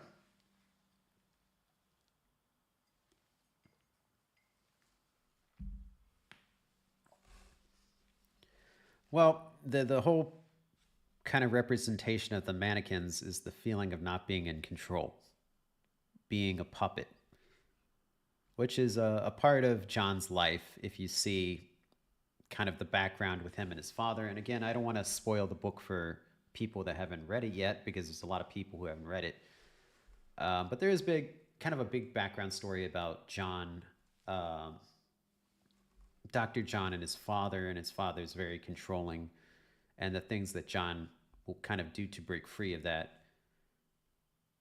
So if you know kind of the background of the mannequins with Puppet King, which you'll see later, they are puppets controlled by him. So there is that kind of theme of control and being controlled. And, that's an element in Doug's life as well. I think that's an element in everyone's life to some degree. And that is a remark that the Puppet King makes, is we all have a master. We all bend the knee and obey something or somebody. At least that's what Puppet King believes. Unicat Ninjest threw in another 5. Oh. All right, Unicat, I'm going to read this one, but we got to stick to questions. It says, hey, Bob. Wait your name, ain't Bob, bruh. Sorry, my octopus tree turned my Brian to wood, so I'm boned. Way too wood, ain't bones. Blah, blah, blah, blah. I'm stupid. All right, moving along. Man, this gets harder to read the later it gets. Berserky Berkey. Say that 10 times fast. Through and 5. Thank you, Berserkery Berkey. As it stands after the next update to Unreal Engine 5 and Dark Deception, do you think this is like the final version of the chapters? Yes, this is the final version of these chapters. I am not doing another enhancement. This is it. I think I already mentioned that to everybody. I said this is it. I'm not gonna update Dark Deception first game anymore visually. This is where it's gonna be kind of locked in, and it will just age from here. So someday, if it looks too old and outdated compared to the the current visual standards, then we'll do a remake, and it'll be like just like all the other remakes. We'll enhance the visuals up to modern standards. But I'm not going to do a remake for at least like 5 years at least. Like I hate it when they do like a remake 2 or 3 years after the original game's release. Like it's way too soon. I mean, ideally, I think it should be like 10 years for a remake, right? I don't know. That's just my opinion. Like I feel like it should be a 10-year gap before they even think about doing a remake. I remember Naughty Dog just keeps doing remakes of Last of Us. Like, how many times can you remaster that? So we're not going to do that. We prefer to do new games rather than keep remaking the old ones. Adam Azura threw in another 2. Thank you. Do Darkstar or Puppet King have powers like Doug, speed boost, etc.? No. Their powers are very different and unique. Nothing related to the ring's powers. Shayla threw in another 2. Thank you, Shayla. Is Final Lucky going to replace Joykill Boss? There's Joykill 2.0. That's something I've already shared publicly on Twitter. So there is a enhanced version of Joykill that you will face in Chapter 5.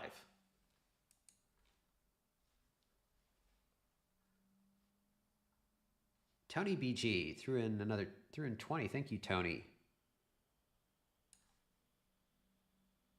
How to send someone like my teachers to Darkstar's prison.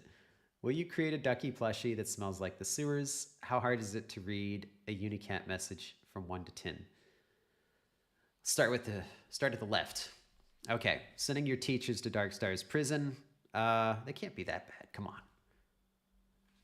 Did you mess up some tests with them, or are they boring to listen to? I can understand if they're like monotonous and drone on, or they're like mean teachers or something. Then maybe we can arrange something. As far as a Ducky plushie that smells like the sewers, I don't think any. Yeah, I mean, just buy one of the Ducky plushies and throw it in the sewer, and then go get it out, and it'll have that smell. It's not something you're going to want to put in your apartment. After that, though, raw sewage smell, it's not like a huge selling point. Yeah, raw human waste. No thanks. How hard is it to read a Unicat Ninjas message? It depends. The early ones are easy, and then she can get very complex, like the previous one. So I'll rate the previous one a 5, maybe a 6. She hasn't gotten to 10 level yet. But that's not a challenge, Unicat. Please, it's not a challenge. Oh, man, what is going on?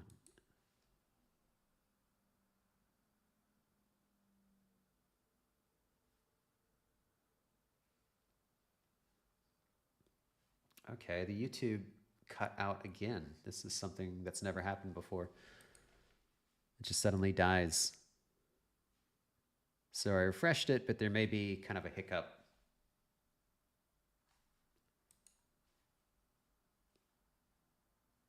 I'm not sure when that happens, if I just look like I'm frozen on screen or if it actually cuts to black or something. So let me find my place again.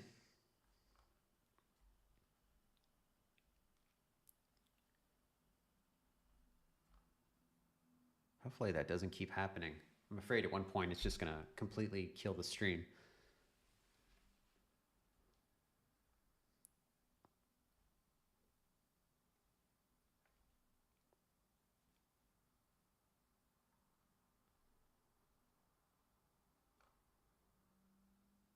Okay, I found it.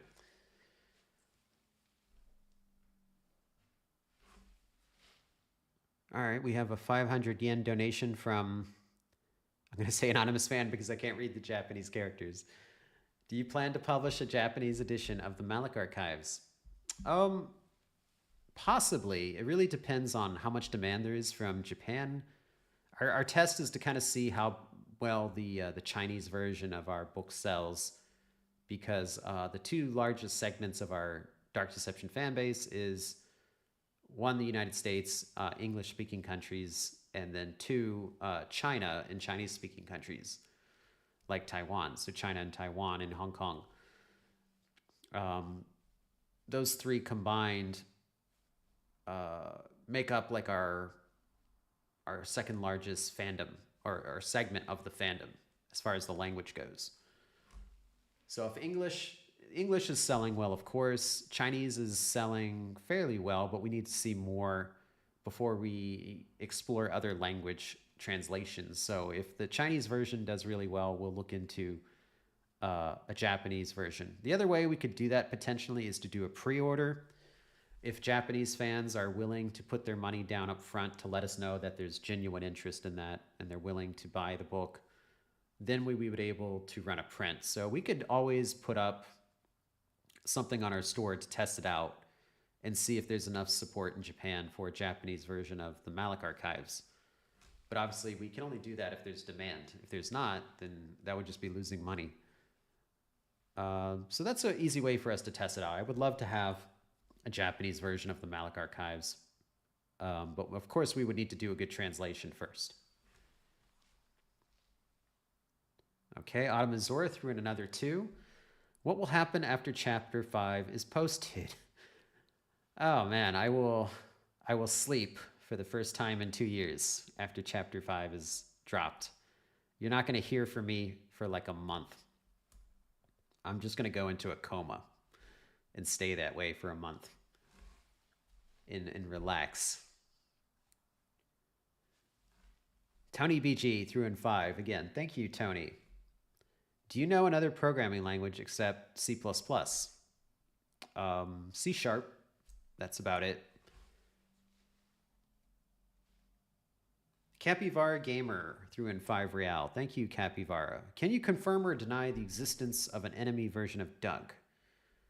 Will Chapter 5 be translated to other languages on launch? How PC demanding is Chapter 5? I mean, there's been some theories about an enemy version of Doug based on the previous images I've posted on YouTube of kind of a monster-looking Doug image between, well, by himself and also with Tammy. I can't really confirm or deny the existence of one, but I understand the kind of theory going around based on those images. And as far as Chapter 5 being translated to other language, yes, it will be full localization from the get-go, including Chapters 1 through 4 update. So you're finally going to get the subtitles for Chapter 4 that I promised for far too long. They're actually going to be in that update. And then Chapter 5 will be fully localized in 13 languages. So no worries. We got it covered this time. It's all being done by a very well-known localization studio that's handling all of our localization. They did the localization for House 1 as well. And as far as how demanding are the PC requirements for Chapter 5, I mean, a little bit, I would say not much more than the current chapters for Dark Deception Complete. So, I mean, you can play the game on the lowest settings and it'll be pretty performant if you have a weak PC. We haven't set minimum system requirements yet, so I'm not going to tell you any. I think if you have any of the modern 40 series video cards, you're fine. It will run fine. You know, if you have an older PC with older GPUs, it will depend on what your settings are and what GPU you have. And, you know, a lot of other factors like how much RAM do you have, your CPU, how optimized do you have your computer? Is it, you know, cluttered and defragmented or fragmented hard drives? You know, there's a lot of things that go into your performance. Hopefully, if you maintain your computer well, and even if it's old, it can still run it pretty decently. Um, Red Storm 31 threw in HUF 2490, 2490. Okay. In the past, you mentioned that the new S rank requirement is to find E notes. How will it track? Also, will S ranks reset? That's not a problem. It tracks all of that. So it tracks you reading the E notes just fine, just like it tracks a collection of secret folders. So you'll be able to see all of that at the altar statue inside of, kind of like in Super Dark Deception, you go to the archive room to see the ring altar statue. It displays everything that you've collected so far, so you know which levels you're missing the E note and which levels are missing secret folders or S ranks. The equivalent of that in Dark Deception is the Reflection Realm. So there is a statue there inside the Reflection Realm that you will be able to check your stats the same way as Super Dark Deception. And will S ranks reset? No, your save data will not reset.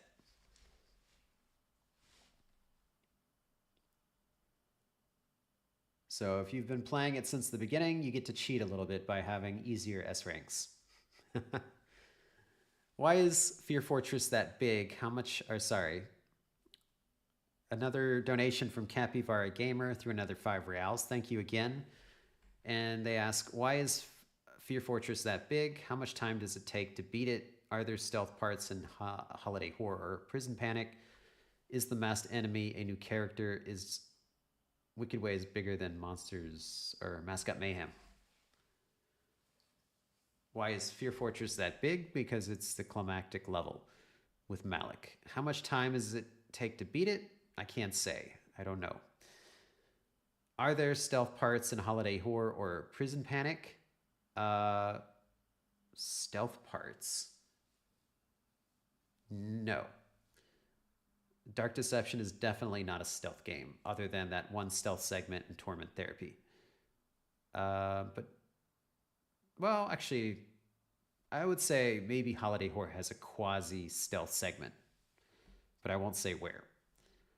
The Masked Enemy, a new character. Masked Enemy. I'm trying to think of what you're referring to. The only Masked Enemy I can think of is Puppet King. And is Wicked Ways bigger than Mascot Mayhem? No. Unicat Ninjas. 3 and 2. Thank you, Unicat. Will Lucky drop another banger? I saw the idea. It's possible. Right now, there's no way we could do it because Chris J. Alex is SAG, and SAG's not allowed to do anything related to gaming because of the video game strike. So that may kind of kill it before it begins, depending on how long it takes to resolve that. But that's okay. I mean, we already got some Joy Gang raps out of them. So the only other option is to have somebody else do the rap as Lucky. But I feel like that wouldn't be as cool as having the actual voice actor do it. And, you know, Chris J. Alex is amazing. Is really good at rapping. So I'd much rather have like the actual voice of Lucky doing it, or the Joy Gang, than to just use like a substitute voice of an actual rapper or musician. But that's an alternative if there's no other choice. Capybara Gamer threw in 5 reals. Thank you. How will the new powers work in Barely Buried in Replay? Will you give 100% save files for YouTubers to beat Wicked Ways? How many Beer Diaries and notes are there? Oh, in replay mode. Well, I mean, I haven't really disclosed what the new powers are in previous Q&As. Maybe I alluded to some of them, but I don't think I've fully revealed what they are. So I can't tell you exactly how they're going to work in replay mode. And honestly, they don't have any special requirements that would affect gameplay in Barely Buried, so I don't think that's an issue. 100% save files for YouTubers to beat WW. No, I mean, that's the last level in Chapter 5. They would just have to play through every level. And as far as Beer's Diaries and E-Notes, there's 12 Beer's Diary entries, one for each level, and same for the E-Notes. Well, let me see. Yeah, okay. Automazura threw another 5. Does Puppet King chase us himself, or does he rely on his minions for everything? Well, I mean, he's a puppet master. He uses his puppets. So take that as you will. Okay. Unicat Ninjas 5. Thank you again, Unicat. And I see you're trying to up your difficulty. All right. Don't listen to haters, bro. The more one says you can't succeed, the crazier you get. And before you know it, you're running around in circles, wearing squids on your face and looking awful. Okay, actually that one wasn't too bad. I'll give that a 3 for difficulty. Ellie Stasic threw in £2. Thank you, Ellie. When can we expect to see Eminem on consoles? Monsters Immortal was on consoles, I think. I referred to earlier. I said probably somewhere between February and March. Just going by the painful review process is Sony's. That's the one that can take 2-3 months. So we were waiting on the Coma DLC to finish, which we finished. So now we're submitting it. In order to be reviewed in December, you have to kind of submit it back in September. So obviously we couldn't do that with the Coma DLC development. So it's getting submitted next month. So probably February or March. So a lot of stuff's going to be dropping in the first quarter of 2025. Chapter 2 for Super Dark Deception and the Coma 2 Vicious Sisters DLC. So right away in 2005, you're getting 2 releases. So that's a great way to kick off 2025. And somewhere in there, in the early 2025, Q1, Q2, you're going to get Dark Deception Chapter 1 through 4 update. So it's going to be a fast start to 2025.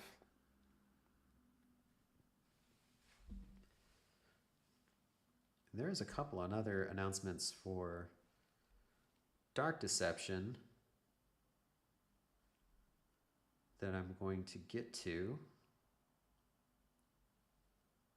Just need to pull up something real quick. Give me 1 second. I'll get back to these super chats in a moment. Just want to have this ready.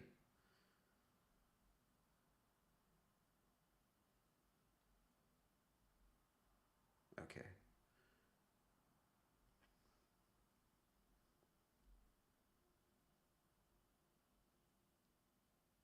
Okay, I got that. All right, it's cool. I'll have that ready in a moment. So let me see. Joshua is the next one. Threw in another 2. Thank you, Joshua. Is Agatha and Darkstar sisters? Are Agatha and Darkstar sisters? No, they're not. Lofabri threw in 5. Why doesn't Malik just kill us when he has us cornered, or he can just trap us in a shard barrier like in CC? Or Crazy Carnival. Little old Doug is kicking an elite's butt. Well, he's kind of toying with Doug. And, you know, he's kind of doing the foil of all villains, which is the over-explaining his plans and things of that nature. He's kind of following all those villain tropes. But there is a method to his madness. It's not just...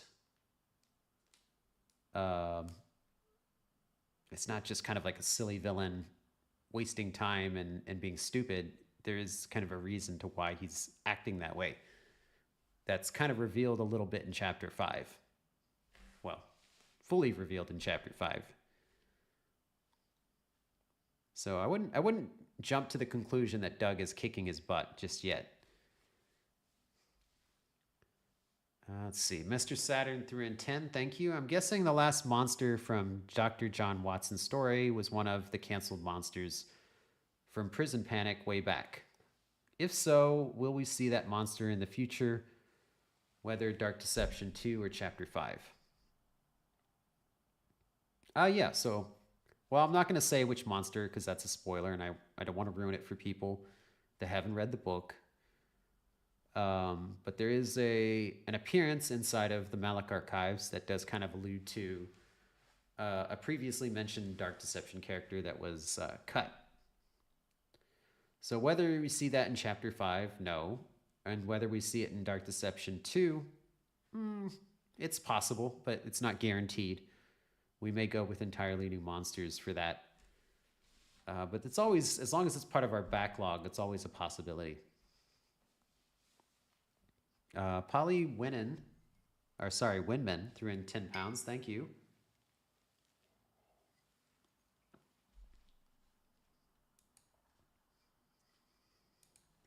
She says, I know you said that you have to wait for the voice actors to record their lines, but can't you use the recordings from Dark Deception temporary until the strike is over?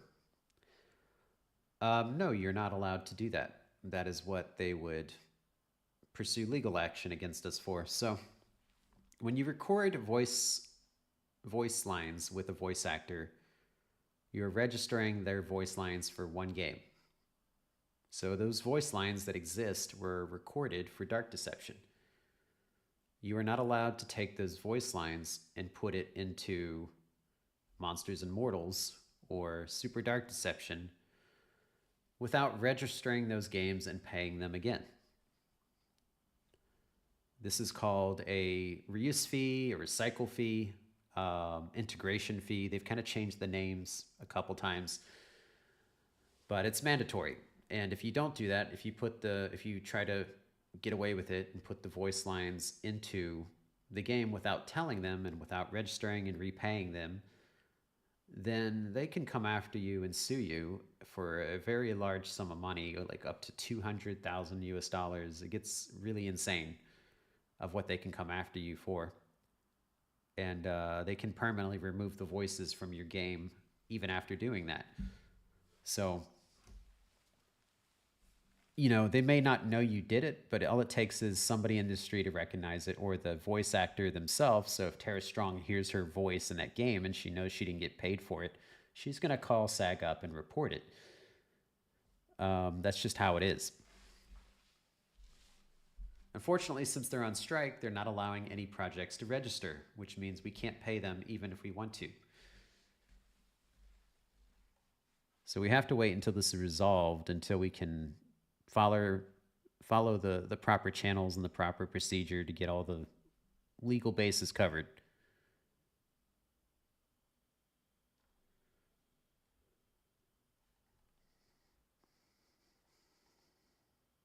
Okay. Shayla threw in another 5. Thank you, Shayla. Are levels environments getting visual upgrades for Enhanced Plus version? Yes, it's not just the characters getting upgraded. The levels are getting upgraded as well, including the lighting. So that's something we are kind of also working through as we go. Krakow64 threw in 5. Thank you, Krakow. In order to not spoil the book, are the mannequins going to make that form, if you know, in the level at some point? That form. Well, they make a couple forms. I'm not sure which one you're referring to in the book. But the answer is yes.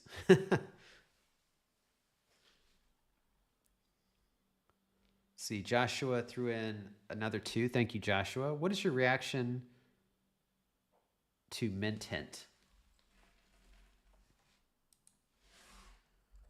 It's like another thing I'm not familiar with. Oh, I see. It's another game. Okay.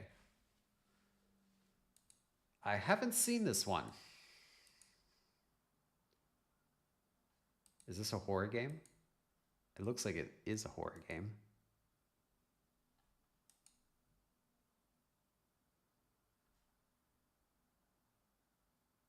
Okay, so it's from like this year, October. It looks like it's a new game. So I haven't seen this one. I haven't seen, like, the YouTubers I follow haven't played it. So maybe I'll check it out and see if there's anything interesting about it. So I don't have any reaction at this point because I haven't seen it yet. Capybara Gamer threw in 2 real. Thank you, Capybara. Is the last power creating walls barriers? That's a you'll see question. Sorry, but the powers are one you'll see as after you beat the relevant enemies that give those powers in Chapter 5. Unique Cat Ninjas, here we go. Okay. Through in 5.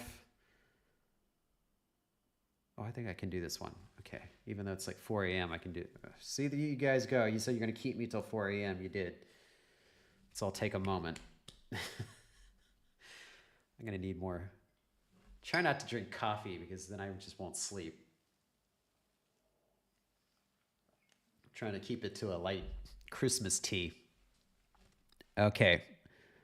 But no matter how much you succeed, if you make bad food, then you'll burn down your whole house and you'll be left with craggly hair on the front scorch like a scrubberino. All right, I got through that. Didn't butcher it. Capybara Gamer through in 2. Again, thank you, Capybara. What levels will be shown in Chapter 5 trailer? I don't know yet because we haven't done the Chapter 5 trailer. I imagine glimpses of all of them to some degree. I'm not a fan of trailers that reveal too much and show everything, so it will be tastefully selective. Automazura threw in 5 reals, or sorry, 5. Thank you, Automazura. Will level editor be helpful in learning how to make a fan game? Will it be complex? Can we assign any monster to it? Describe it, please. Well, I mean, it's purely conceptual at this point. My kind of blueprint for something like that would be already what exists in other games like RPG Maker and Super Mario Maker and builder games like that. So I would probably draw a lot of inspiration from their setups to keep things simple, very intuitive and easy to use, and painless. I mean, that's the biggest focus for me if we do something like that is usability. I want it to be very easy to use and something that anybody of any age can understand. So the asset library kind of comes after that. First, we have to design to keep it simple and very simple and user-friendly. So that would be my focus, is that. So yeah, you'll be able to assign any monster to it. And ideally, I'd like a situation where you can assign any monster AI to any character. So you can change up their AI. So you can make Agatha behave like a murder monkey, or a murder monkey behave like Agatha. That would be kind of interesting way to mix things up, is that you could even change the enemy AI. And something like that would be as simple as a drop-down tab window to select which of the AI you want, and then it's assigned to that character. And then you just simply place them as spawners. Thankfully, we already kind of have the beginning of a level editor inside the game right now, just to dress the levels. So we could probably build on that.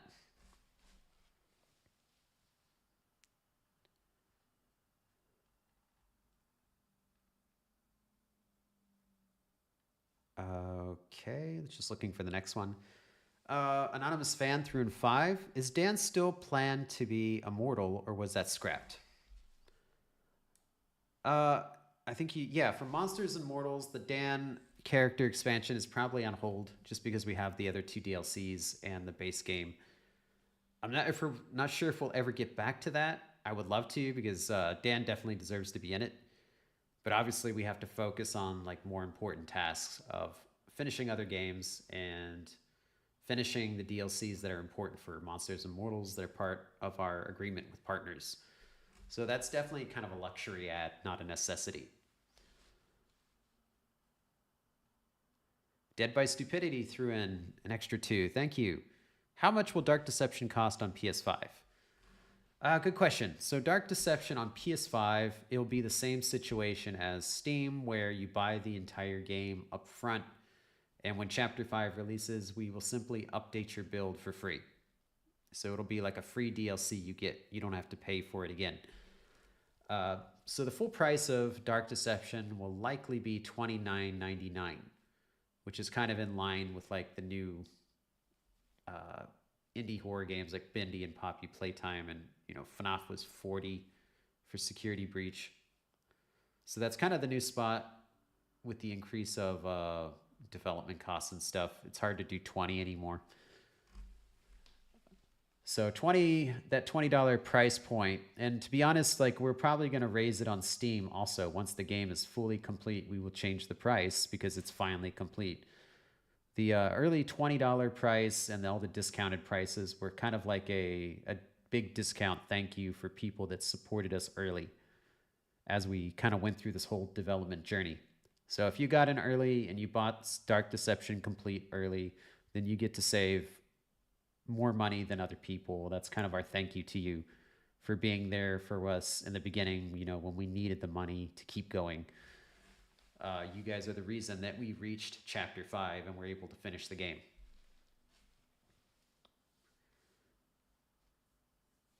Let's see. Red Storm threw in HUF 999.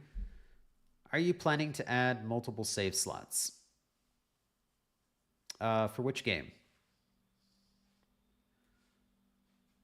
For Dark Deception, well, I mean, it'll just apply to both Super Dark Deception and Dark Deception. No, they already have kind of a set save system where it auto saves one state, and you do have a way to clear that state and start over, but it's only one save state.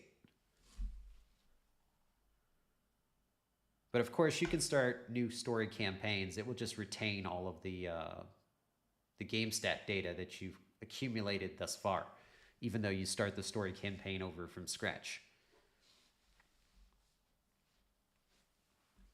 Let's see, Joshua threw in 2. Will there be a stage with just one boss only? I think you're talking about Chapter 5, right? No, I think the design that we introduced in Chapter 4, because Dark Deception progressively gets more complex. So the introduction of mini bosses in Chapter 4 continues in Chapter 5. Every level has a mini boss battle as well. It's not just a final boss only. See, Dread Ducky's #1 fan. Is Monsters and Mortals canon to Dark Deception? No, it's not. Unicat and Jess threw in 5. She says, ew, it's Lucky with the bagel donkey face making bad food, and he's getting a beard and ranch farmer outfit donkey flinging its legs up, and he failed. What a ripoff. Getting better at this. Autumn Azure threw in another 2. Idea, alphabet letters and EE could be her friends. That would be an interesting way to kind of reuse the alphabet letters. But, you have a health bar in Monsters and Mortals. In Dark Deception, it's one hit and you die. So that would be a little bit unfair to have, so many enemies cornering you from every direction. You would never be able to get through Elementary Evil. Maybe that could be hard mode. So every mode, there's no alphabet letters. If you play hard mode, the alphabet letters appear. See, that's an example of what we could do with the hard mode. That would make it unique and not just cranking up the stats. Something like that. Capybara Gamer threw in another 5. Does Agatha like Skibbity Toilet? She probably would. Does Puppet King like feet? That's an unusual question. I wouldn't know. Is Lucky an Among Us fan? No, because he'd want to flush everybody into space, not just one person. Does Dark Stars sell NFTs? No. Nobody sells NFTs. NFTs are lame. Okay, let's see. What else we got here? Crash threw in 5. Thank you, Crash. Not a dark deception question. I am currently working on a short horror story and was wondering if there are any really good writers you can recommend. Uh, well, I mean, if you can't write it yourself, then you can reach out. I mean, writers are a little bit different. You have to find a writer that specializes in whatever it is you're trying to write. It's not like one writer writes all. So there's some writers who are good at sci-fi, and that's what they focus on. They struggle with everything else. Some people can write, some of the writers can do horror, but they struggle at everything else. If I tend to find that writers are good at one or two genres and tend to specialize in one, and then they struggle with every other genre. Like they can't think creatively in that genre. So you want to stick with what they're good at. So I've worked with a writer who was good at fantasy and kind of government thrillers, and I've worked with a writer who could do horror, but they were kind of limited in their scope to that. So you just have to find the writer that specializes in the story that you want to write. And as to where to find them, I mean, you just kind of have to go out and ask around and look at examples that are out there and reach out to people and search. That's really all I can tell you. Probably the best way to find them. But otherwise, I mean, if you think you have it in you, just try to write the story yourself. Shayla threw in another 2. Is the parasite monster in Prison Panic the prison guard dog? Parasite monster. I think you're talking to the one that about the one everyone calls the lamprey. I haven't revealed what level that character is part of or what they are. So I can't really tell you anything about... There are guards inside of Prison Panic, but I haven't revealed those characters yet. Okay. Kano 25 bits threw in 5 real. What is your best chase or boss theme from Chapter 5? I would say Monster Party. I like that one the best. But that's just me. Next question. What will the theme of the final boss be like? Will it have vocals? The final boss... I think it has some background choir elements, but I wouldn't say it has like a vocal. That would be too distracting. If you think of something like Final Fantasy VII with one winged angel, it's also a choir, like a background choir. Something like that's okay. I think it has something similar to that, but not like Dark Star's tracks, where she literally like sings lyrics and everything.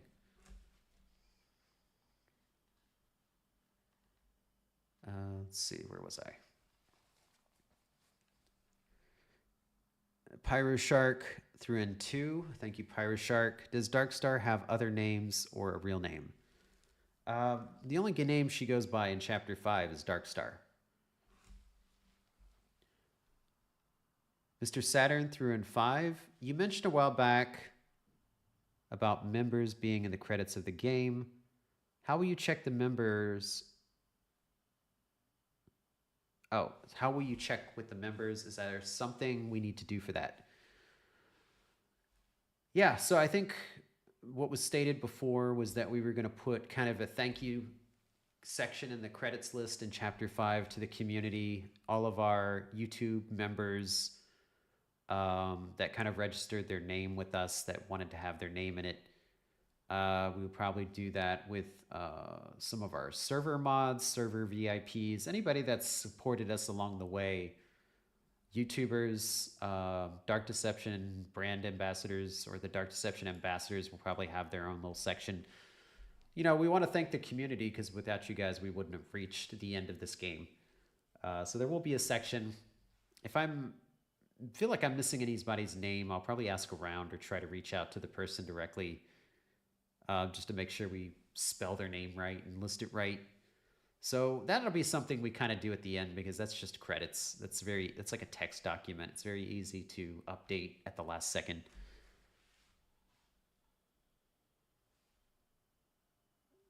Okay, Autumn Azure threw in another two. I think this is another fan game question.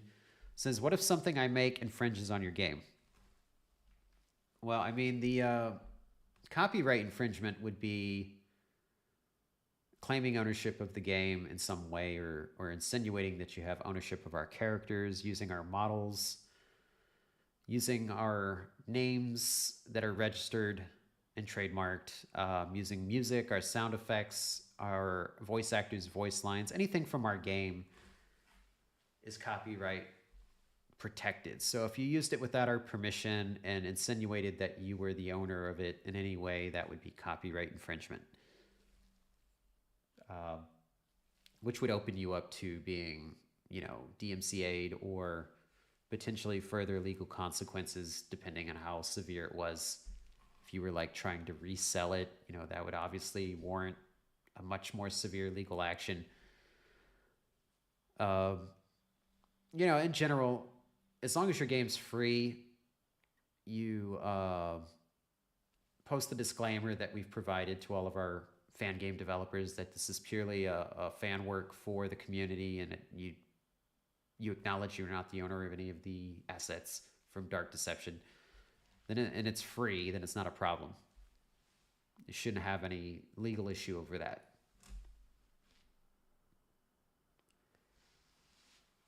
Tony BG threw in 5. Thank you, Tony. What software do you use for 3D modeling? Is it Blender? No, actually, we still use Maya. So a lot of people like Blender, but we've kind of spent our whole careers working in Maya. So our team continues to use Maya. We use Maya 2025 currently. You said last stream that Wicked Ways is level 13. No, I didn't. I said Wicked Ways is level 12. I simply said there were 5 portals. I'll leave that up to you all to figure out. Let's see. RNG Retro threw in 25 PLN. Thank you. Have you ever seen Dark Destiny? It's a work in progress fan game that aims to recreate the original 2014's levels of Dark Deception. It's on Game Jolt. You should check it out. Actually, I have heard about Dark Destiny. I think whoever was working on it kind of shared it with me on Twitter at one point. So I did kind of get a glimpse at it, but it was very early, and it only kind of stated that they were going to recreate the original demo of Dark Deception from 2014, the horribly broken one. So I don't know if they've posted any updates about it since then. Let me just take a little quick look. It's made by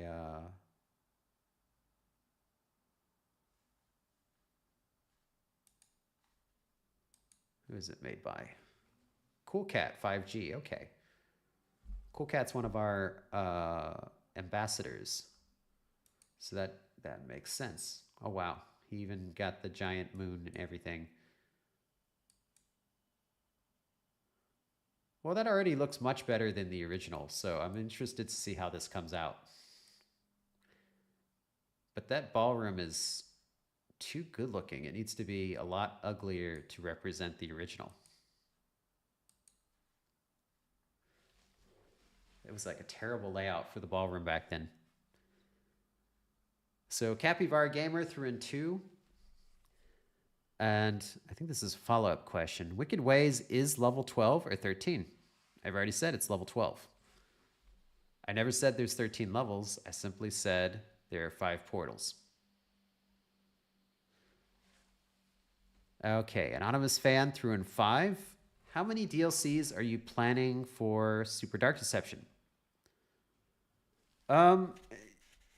Guest DLCs are pretty much just based on support. So, I mean, if the fans support the DLCs, we can keep doing them. Obviously, we only want to do ones that really have, like, add value to the Super Dark Deception experience. And we don't want to redo the same DLCs that we've already done previously unless it's something really high value and amazing like Silent Hill or something like that. So we'll kind of see. I think we're off to a good start. We're working with somebody completely different. And I hopefully that one will turn out really well and sell well, and we can keep doing it. Let's see, Capybara. Wait, no, I already did that one. Anonymous fan, another anonymous fan threw in another 5. It says, "What is the lore of the matron?"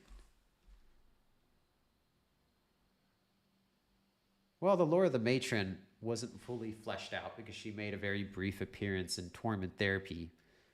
And she is simply kind of the enforcer, the matriarch of, that's why she's called the matron, of the hospital and the Reaper nurses. She's their guardian and their boss to a degree. So she runs that hospital, and the Reaper nurses are her enforcer. And if there's any tasks that the Reaper nurses can't handle, the matron steps in to kind of reestablish order. So yeah, she very much, the matron very much is, you know, the one watching over all of the Reaper nurses and keeping that sisterhood together. She is their kind of protector to a degree, as well as their boss. Let's see, Tony BG threw in 10 BGN, thank you. When we face all of the past monsters with their original OSTs being, will their original OSTs be used, or one generic chase and boss theme? What are the Gold Watchers drinking in HH, tea or melted gold? Just to get into that one real quick, it was kind of a joke we did with Dawko, and it was supposed to be tea.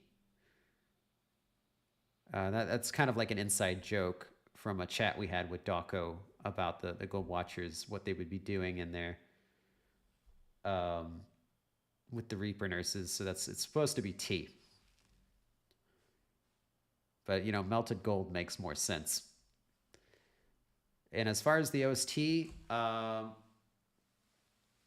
a generic chase theme or boss theme, it will be a unique chase theme specifically for that moment. Capybara Gamer threw in 5 real. Mob said that more characters will come to Monsters and Mortals. Is that true? Will there be Sonic the Hedgehog and Super Mario Brothers modes on SDD, a rhythm minigame? No, Mob never said that. That was something that we said potentially in the beginning, that there would be more Poppy Playtime characters coming to Monsters and Mortals. I think right now they're too busy with Poppy Playtime and the chapters for that. And also, you know, Project Playtime has kind of died down as a game, so they're a little bit not sold on multiplayer games based on the numbers that they deliver. And then we're also kind of doing other DLCs and updating the base game, so there's not really much time to go back and revisit. I think the Poppy Playtime DLC is kind of set as it is, and we're probably not going to add to that,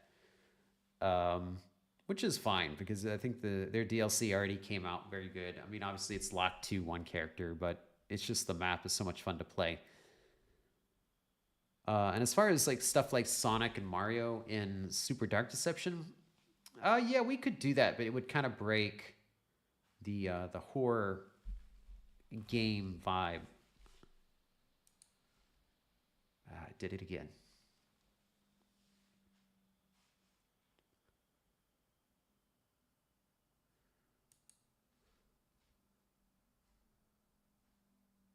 Sorry, I gotta find my place. YouTube kind of died again.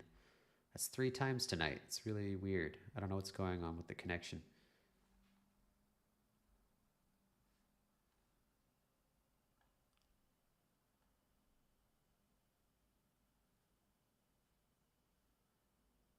Yeah, so just finishing up that thought, yeah, we want to focus on honoring horror games, especially 2D horror games. So we would be much more interested in something like, I don't know, Clock Tower, or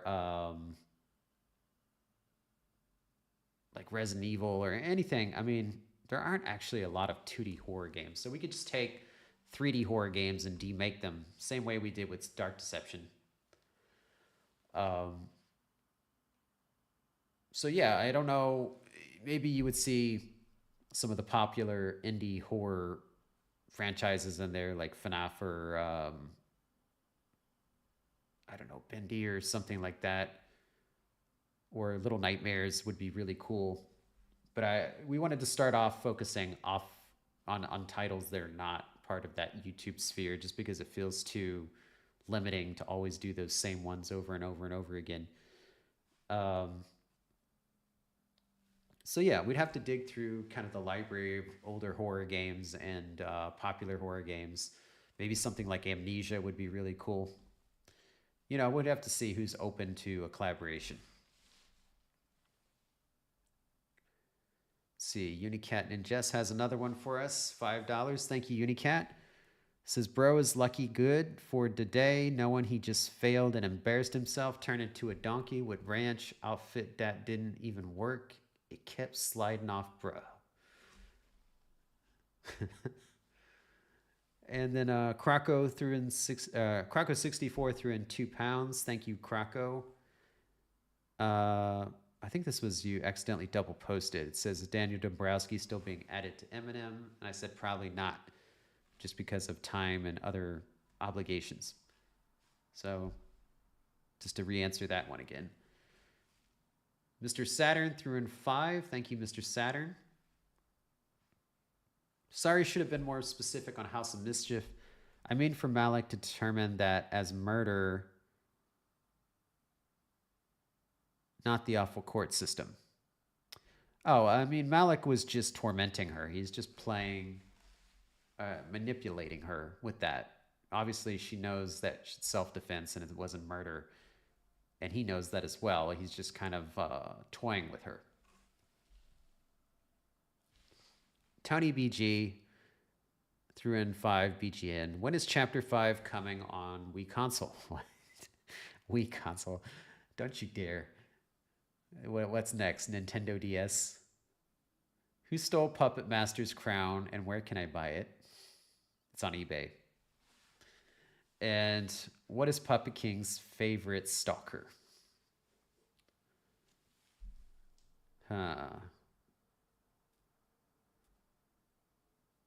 Yeah, there's like one particular red stalker out of all the red stalkers that he favors the most, and you'll find it in the game. It's like, where's Waldo?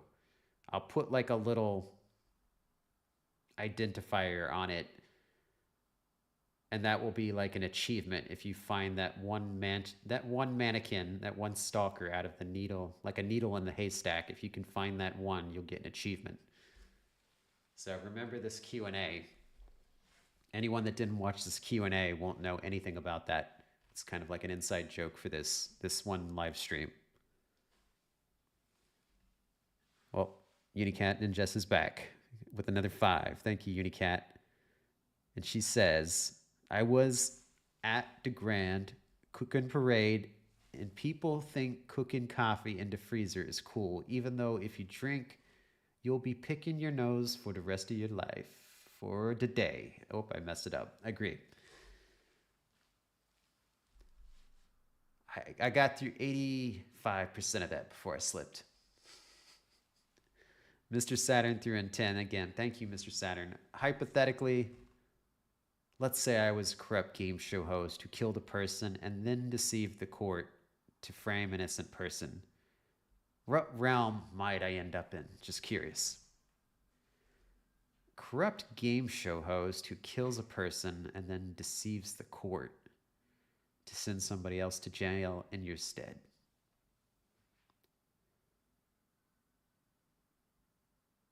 Oh, well, in that case, I'd probably create like a hell game show where you would go as well, but it's like Running Man. And it's kind of a combination of a game show and a courtroom. Just think like Danganronpa, except now you're the contestant. As a manifestation of your wrongdoing and the guilt, subconscious guilt. Maybe you could have some fun with that one. Polly Winman threw in another £5. Thank you, Polly.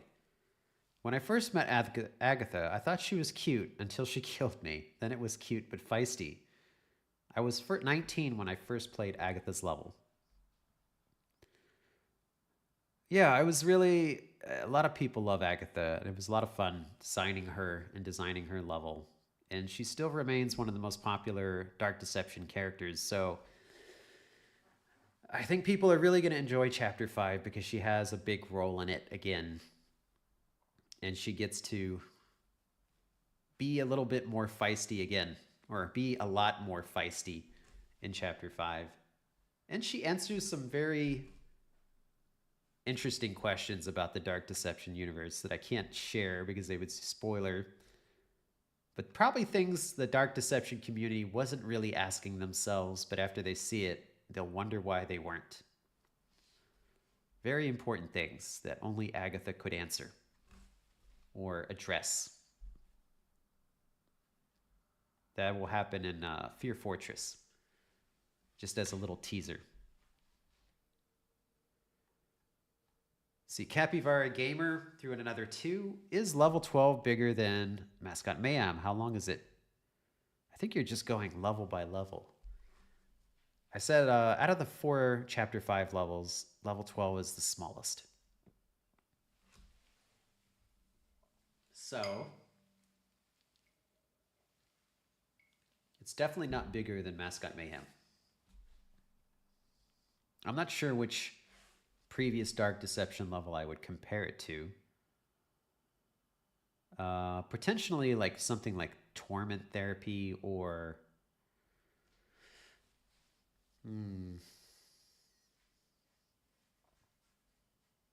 It's a little bigger than Stranger Sewers. But it's not about the size. It's about the challenge in Wicked Ways. Autumn Azor threw in another 2. Thank you, Autumn. What would happen if you punched each monster? You're welcome to find out. Go in game and try to punch each monster if Duck could punch. Probably won't end too well for you. Let's just make that a wild assumption. Dead by Stupidity threw in another 5. Will Dark Deception PS5 release at the same time as PC Enhanced? I mean, ideally that would be great, but I can't promise it because of the content, the console kind of review process for the console submissions to get through their quality control. So it's possible that we could do it that way, but then that very likely means that we have to delay or hold the Steam version so that the console versions can get through the review process and then drop them all together, which we could do. Ideally, that would probably be the best approach. So we'll see. We'll have to see how easily it gets through their lot check process, their review process. Boogeyman Toilet threw in 5. Thank you, Boogeyman. Which OST will play in the second archive or in the sound archive for Holiday Horror? Oh, for Super Dark Deception or for Dark Deception. I mean, you'll probably be able to play... It'll probably be the Zone 3 track, which is, I think, the best out of them. But some people really like... which one is it? Mortal Puppets. That one could also play. You know, we could also add a couple additional tracks, like have a couple tracks for Chapter 5 levels, just because we put so much work into the soundtrack. But we'll kind of see how it goes. Are there any Chapter 5 teasers, OSTs, anything you regret posting? No, not to this point, because I'm very, very selective about what is revealed about Chapter 5. So I don't post anything that I don't want to post. So far, you know, nothing's leaked. Let's see, I have 3 more from Boogeyman Toilet, so I'm just going to combine them and read them together. So he threw in 25. Thank you, Boogeyman. And his questions are, going one by one, if Elise sings Tammy's lullaby, then why does Darkstar's voice actress sing it when we know from the dream sequence in Chapter 4 that Elise's voice is very different? Will Chapter 5 voice reveals be member first?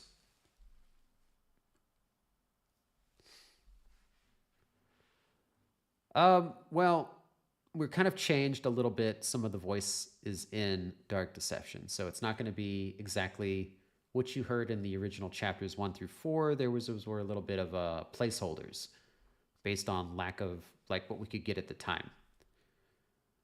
And as far as chapter 5 voice reveals being members first, yes, of course. So like the videos are always members first.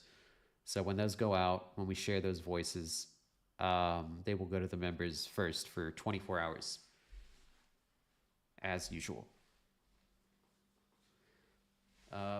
Second question.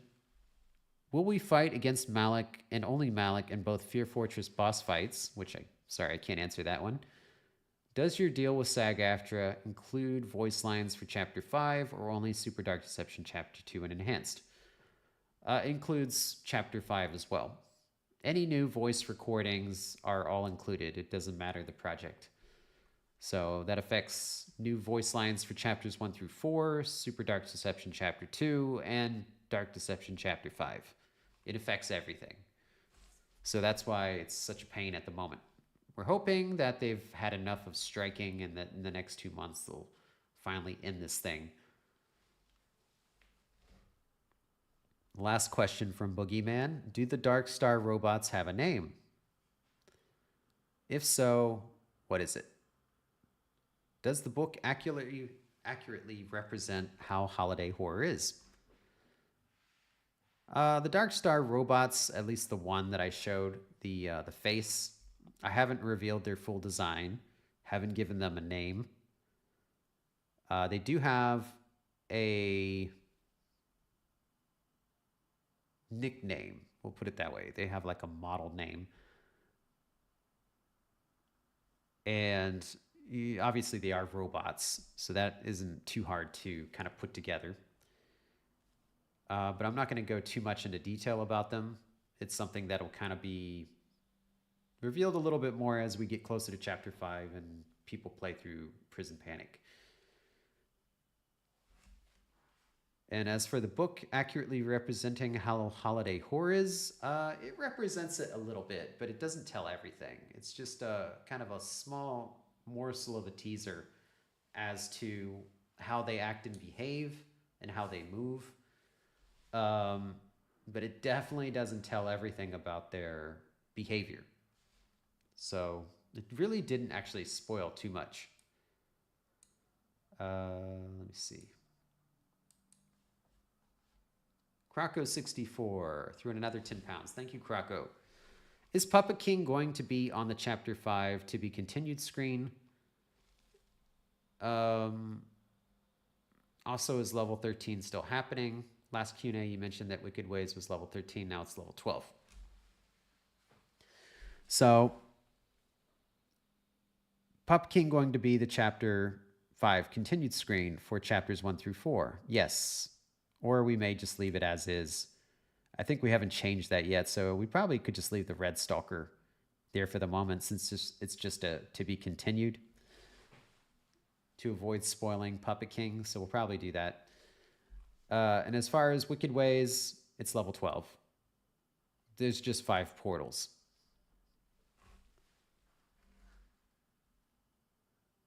Let's see, Polly Winman threw in 5. Do you plan on reacting to videos on YouTube like Memes Deception? I think that would be cool. Oh, that would be kind of fun. If I could get like a bunch of memes together, I could do a react video, like try not to laugh type of thing. If fans want to see that, that'd be kind of fun little break from the usual stuff and from, like the work grind. So yeah, I could do something like that. Maybe at some point I'll just like ask you guys to send me a bunch of memes, like I can collect them and put them together in a video and do something like that.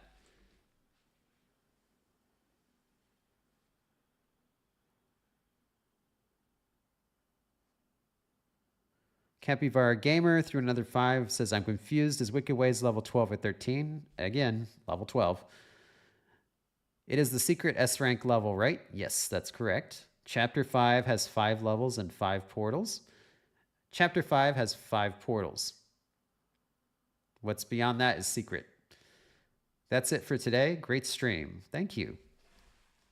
I know that will confuse some of you, but it will make sense later. I promise.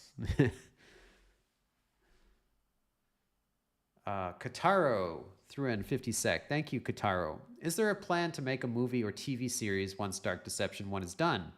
And if there is, can you please use Dark Destiny? It fits being a movie intro so much. The Dark Destiny track is dead. That's like the old Dark Deception. We're not reusing that again. As far as like the movie or TV series, that's always kind of on our radar. And you see the other fandom or the other indie horror games doing it right now, but they're a bit farther ahead than we are. So they, with the exception of Poppy Playtime, but they're basically getting a movie for their popularity alone, which is fine. You know, with Hollywood, all they care about are numbers. So if you want a movie, you go walk into their office, they're just going to ask you, what are your numbers? How many units did you sell? How many fans do you have on YouTube? That's all they care about. So if you have those, you can get a movie even if your game's not done.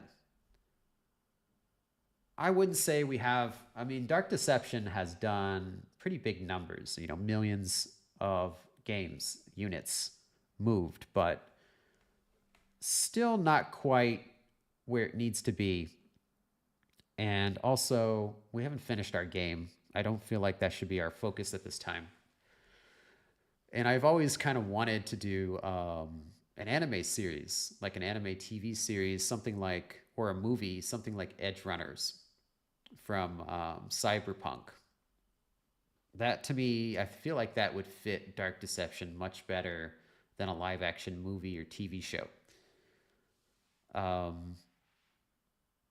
And really, in my opinion, those tend to have far more impact than like a live action movie or TV show. Much more reach. Anime is just very popular. So, and I think they could do like much cooler action sequences than they could with actual live actors. So that's something I'll think about later. Maybe around the time we're doing the Dark Deception sequel. We don't really have the right people to chase after people in Hollywood right now and try to convince them, you know, that Dark Deception is worth doing. We'd rather let, you know, our fans and the success of the game speak for itself and show them the full story, not just like, you know, 4 chapters of the story. We want them to see the entire picture of what, you know, like a Dark Deception anime series could be.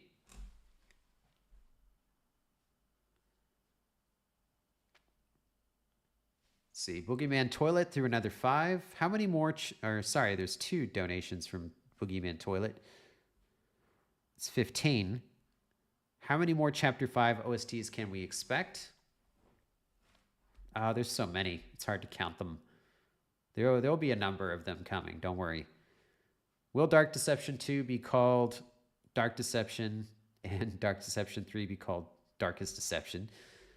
No, I think from here on out, they're going to have subtitles. So it'll be like Dark Deception 2, blah, blah, blah saga, or some other subtitle name.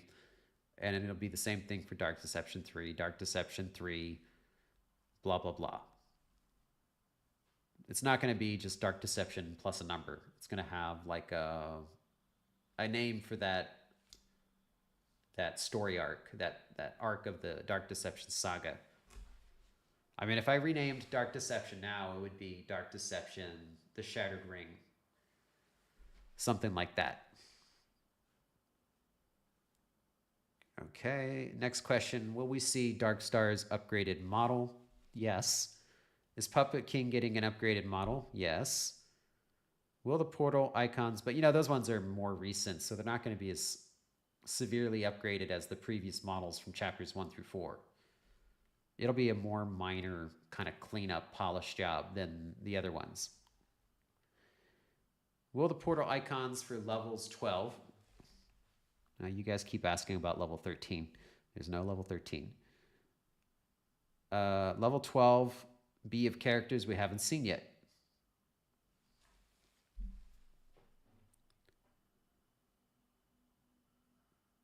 Yes. That one will be for characters that you have not seen yet. Let's see, UBF 13 in the HA, a 3 and 5. Thank you, UBF. And the Holiday Horror teaser you posted, is that the official font for Holiday Horror? Yes, it is. Boogeyman Toilet threw in another 5. Thank you, Boogeyman. Will we get official images of the full bodies of Puppet King and Darkstar like the other characters with their 3D model in-game screenshot soon? Probably not like a full body reveal. I feel like I want to, not like just completely shove them out there prior to the game launching. It's hard to kind of build up any fear of them if I just slap them out for the public to see right away. I want them to see the complete picture of the character in game, not in some JPEG image on Twitter. So I know the weight gets to people and they just want to see everything in advance, but that just kind of ruins the game when it comes out. So I'm probably not going to show everything. There will be maybe a character or so that I will show off everything, but it may be an outdated, older version of them where the details aren't accurate. There's going to be something on it that it's not the final.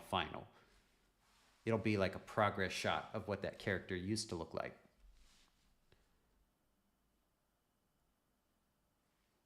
Let me see. Oh, another one from Boogeyman. Threw another 5. On the day Chapter 5 comes out, what time will it come out? I don't know. It'll be like probably earlier in the day, around probably noon Pacific Standard Time or Eastern Standard Time. Is Puppet King both boss stages in Holiday Horror? I can't say. That's a you'll see question. And when is the next Q&A? That's a good question. Well, the next Q&A will probably be in February. We have Chinese New Year coming up here in end of January, which is kind of a big, well, it's the biggest holiday here. It's basically kind of like Christmas to the Taiwanese. It's their largest holiday, so they usually get like a week off, but they'll celebrate it for up to 2-3 weeks. So I have a lot of family obligations to do, so I probably won't do that until February at some point. And that'll give me something to talk about because hopefully, the whole SAG thing will be resolved and Chapter 2 will be out. Again, fingers crossed, hopefully. We'll see if it works out that way, but I'm hoping. So hopefully we'll have something to talk about regarding Super Dark Deception Chapter 2 in February. Let me see. Unicat Ninjest threw in another 5. She says, I cooked ramen like a beaver and I'm blah, blah, angry burger meat because I didn't cook it. I'm turning to chicken. Wait, you don't know? You don't cook burgers with chicken? I'm stupid. Okay, that one I kind of botched a little bit, but mostly not bad. Boogeyman threw in another 2. What are the name of the Chapter 5 levels I forgot? The 4 are Holiday Horror, Prison Panic, Fear Fortress, and Wicked Ways. Let's see. Bubba Claimer threw in 5. With the Holiday Horror House soundtracks, it seems that the festive aspect fades over each zone. Will this be prevalent within the physical level design? It does change as you go through Holiday Horror. I can't really explain how it changes, but it does visually change as you go through the mall. It's not all the same. Unicat threw in another 2 and says, thanks for the stream, bro. It was lit. Thank you for being here, Unicat. Always, yeah. Literally right as I read that,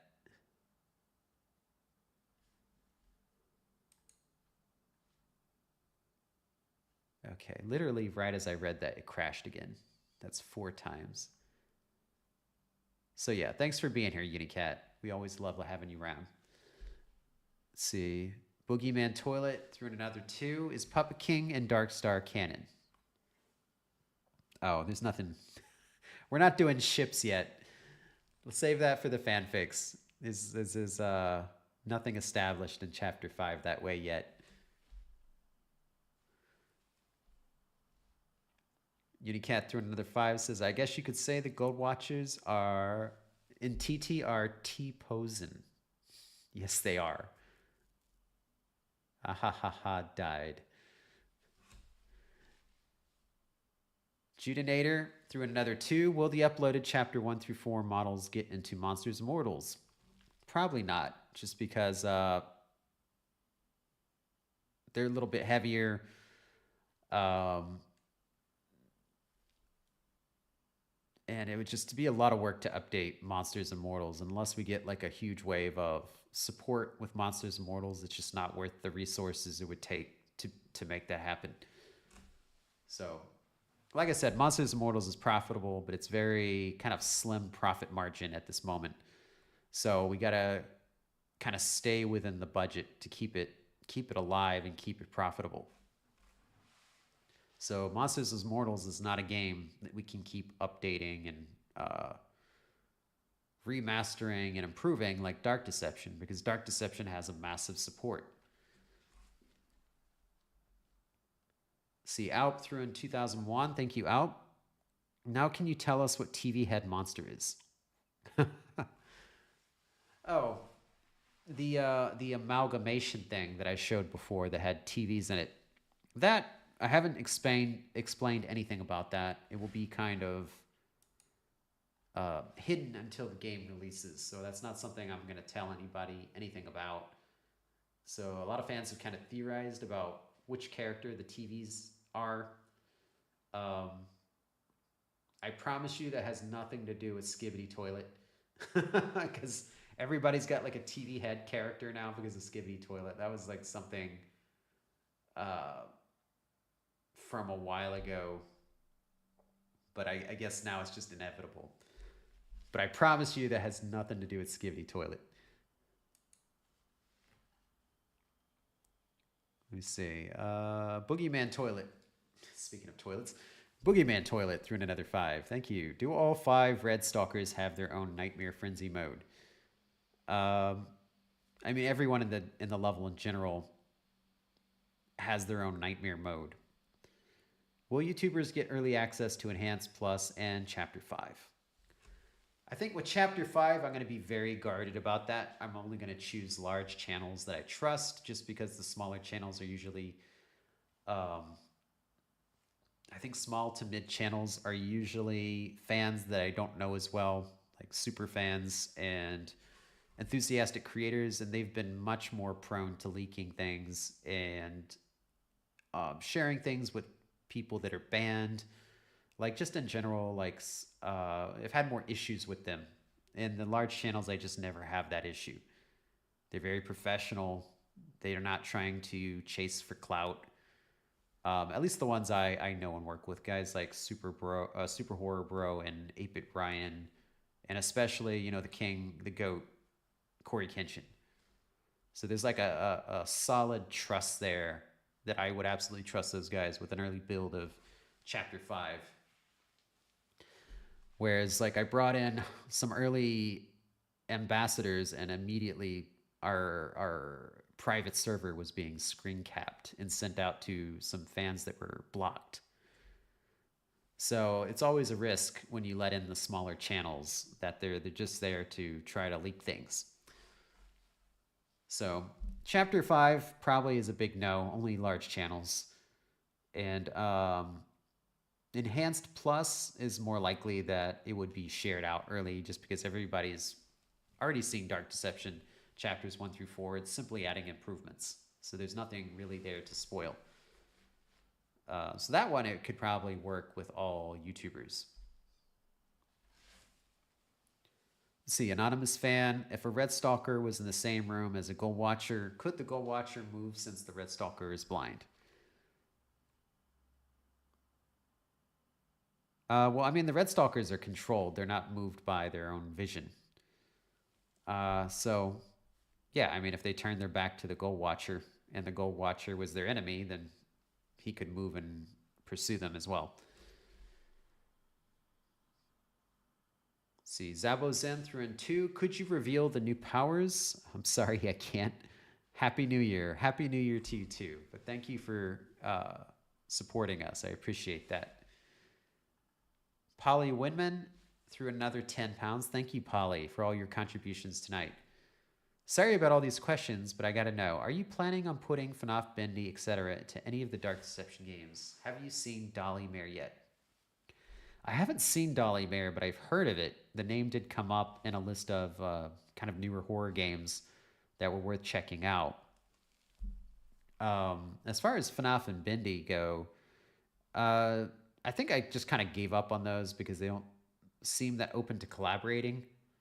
If I did do anything, I mean, if they approached us at any point, because I'm pretty much done chasing after them. If they approached us, then it would be probably something for Super Dark Deception. That feels like the best fit at this point, because we don't really do guest DLCs for Dark Deception. And Monsters and Mortals, we're kind of pausing on the guest DLCs.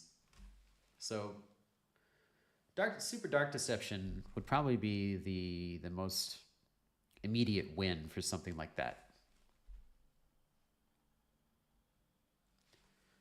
Let's see. Kataro threw in another 20 sec. Last message. Will you do a live stream when Chapter 5 releases? Oh, of course. Yes, absolutely. When Chapter 5 releases, before I seal myself into a sarcophagus for a month-long tomb or something, or a month-long coma, I will do probably a live stream event to play with some of the ambassadors and or potentially YouTubers, and to go through Chapter 5 myself. Maybe even play all the way through Dark Deception from Chapter 1 through Chapter 5 and just do it all in one live stream event. Maybe it'll be a charity event. That'd be kind of a cool thing to do a charity event for, is the launch of Chapter 5. We also have another couple like big launch plans for Dark Deception Chapter 5 around that time that we might live stream. So we'll see what we have planned at that time. Okay, anonymous fan. In Look But Don't Touch, is the screeching sound supposed to be the Red Stalkers when they chase Doug? How were the sounds of the Red Stalkers made? Those are random sounds that Dan used in his track. They're not actually taken from the game. Look But Don't Touch is from Zone 1, and it is a chase theme for Doug. Yes. Townie BG threw in 5. Okay, how many OSTs are in Prison Panic? A lot. I can't even count them at this point. Are they more than holiday horror? Yes. Is Puppet Master's brain a cone? It fits in a cone. Or the cone is just a... Yeah, I mean, the cone is actually, a spear on his head. Does he have a brain? Yes, he's very intelligent. And why is Malik bald? Because he's a demon. It would be weird if he had hair. Let's see. Mr. Saturn threw in 5. Think of Danganronpa as your game show hell. Yeah, Danganronpa was the furthest thing from my mind with that question. Well, thanks. Time to go soul hunting. Well, now it's on your mind. Kataro threw in 50 sec. The reason I asked the former question is because I wanted to see you sit down and play through the entirety of Dark Deception in one go. Well, you got your wish. I'm definitely going to do that. Goodbye, Vince. Oh, thank you for supporting. Autumn Azura threw in $1. Oh, it's just a donation. Okay. Thank you, Autumn. And Boogeyman Toilet threw in 10 as well. Do the mannequins pick their toenails, if they had any? Do they scatter them across the mall? No. Will we need to collect them for Pup King's delicious soup? Sounds like a side quest. Maybe. Is this needed for an S rank? Probably not. I'll let that one slide. You know, I'm pretty strict with the S rank requirements, but I'm not gonna make you collect toenails for Puppet King's delicious soup. I think we can kind of ignore that one.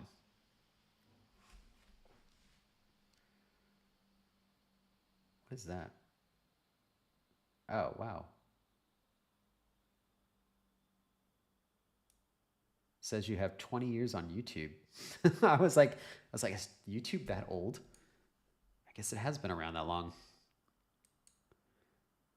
Let's see. Polly Winnan, or Winman, sorry, butchering your last name. £5. Thank you, Polly. What is your favorite FNAF Oh, I did another crash.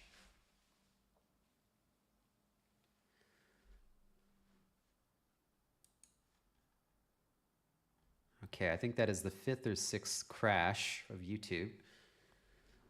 So going back to Polly's question, what is your favorite FNAF character? Mine is the daycare attendant Moondrop.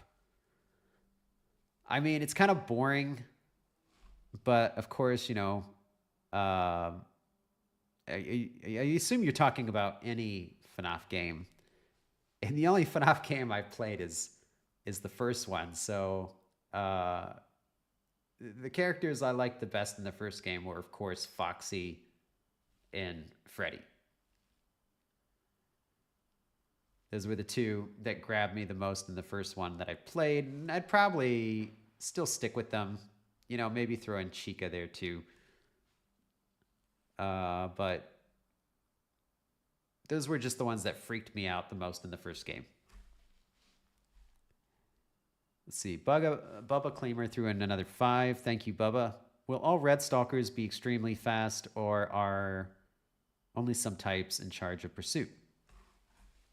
As I said, a lot of the Red Stalkers all of the Red Stalkers behave differently. Each of them are a different type, and they have different kind of attributes. So I said the Red Stalkers move very fast. I didn't say all of them move very fast. There's one type that does. So you can expect a mixed variety of behavior from the Red Stalkers, depending on which type they are. Let's see, Tony BG threw in another 20, says, great stream, even if it was a short one. 3 hours, you guys got me pretty long. It's like 5 a.m. here now. Next one should be 6 hours. Okay, I get it. We'll call this a short one. Next one, I'll bring the coffee pot and we'll sit here for 6 hours. It's going to take a lot of questions to stretch 6 hours. But that is it for the super chats. 3 hours worth of super chats. Oh, God. Okay, and now we're going to go to the member chats and give our members a chance to ask me some questions. I'm going to look and see if you guys have, hey, everybody in the chat. If you've posted anything along the way or if you were just commenting, I'm just going to take a quick look.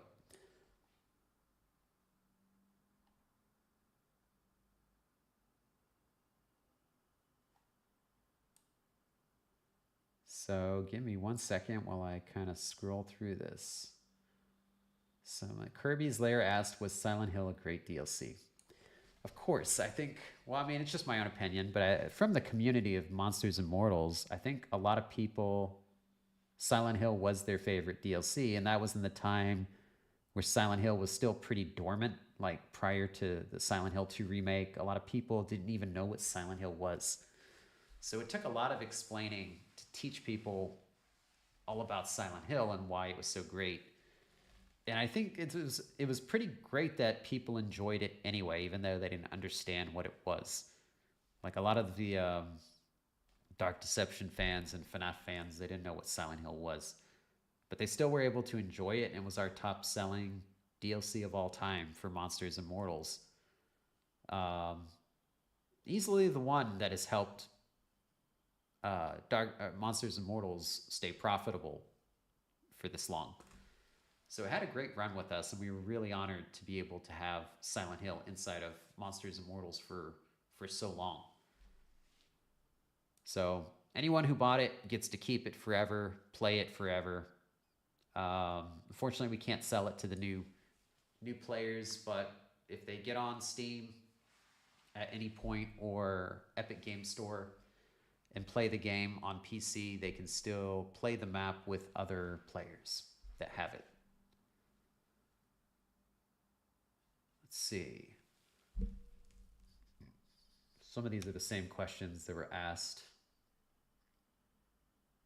in the super chats. Let me skip past ones that have already been asked.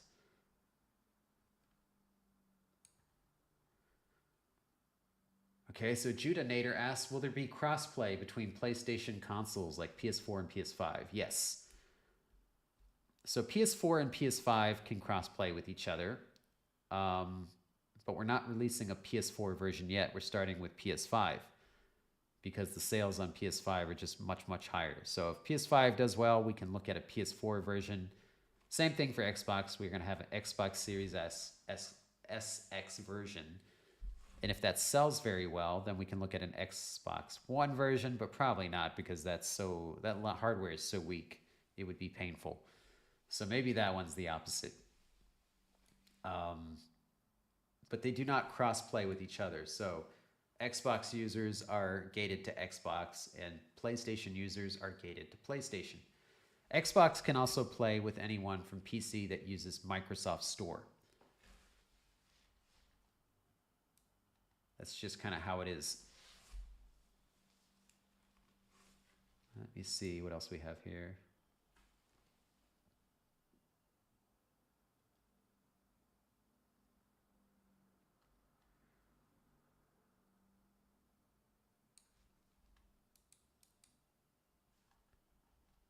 Kind of going through all these.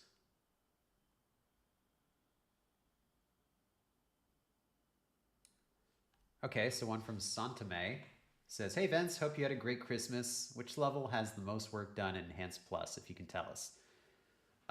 Probably Elementary Evil, surprisingly. It has had the most work.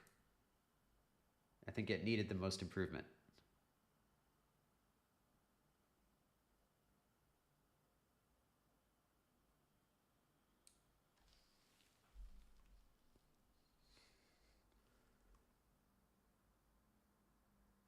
So the Kiwi asks, will the Holiday Horror Mall be small with tunnels or big, like big rooms and stuff like that? It's pretty open and big. It's not going to be small tunnel hallways or anything. At least not in Zone 1 and 3.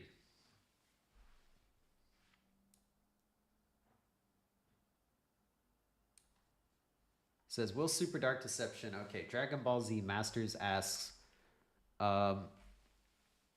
will Super Dark Deception Chapter 2 be sold separately and have to be bought again, or will it be in Super Dark Deception Chapter 1? So when you bought Super Dark Deception Chapter 1, you paid for all 3 chapters. That's why the price is $17.99. It's basically $6 per chapter. You're just paying it all up front. So you've already paid for all 3 chapters, so you get Chapter 2 for free. It will just update your game build on the console, and then you can play it. Same for Steam. Same for all of them.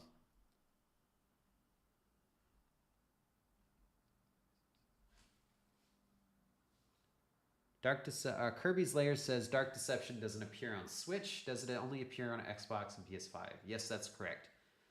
Switch is not powerful enough to run Dark Deception, so it's only on PlayStation 5 and Xbox. But on Sony, it's on PS4 and PS5, and it's on Xbox Series SX and Xbox One.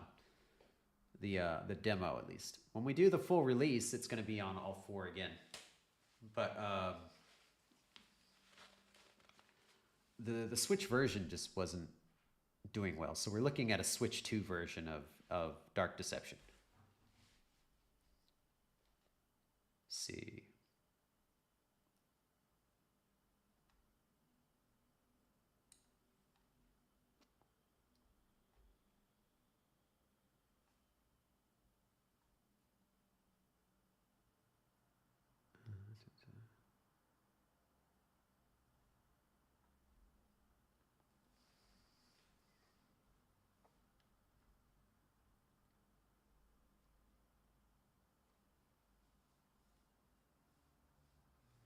Oh, Autumn Azur asked me, why do the Reaper nurses respect Malik when he is male? Don't they hate men? They hate mortal men. Remember, they're the reincarnation of women that were in toxic relationships with mortal women that were in toxic relationships with males. So uh, they suffered kind of abuse in their romantic relationships that they were not strong enough to walk away from. And now, kind of, this is their revenge. Malik's a demon. He's not a mortal, and he's their boss. So they have to kind of respect and admire him for that alone. It's a different type of relationship.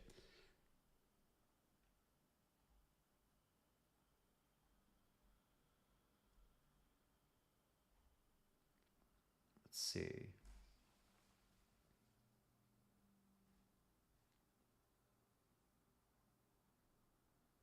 Kirby's Lair. What's causing Monsters and Mortals to go dead?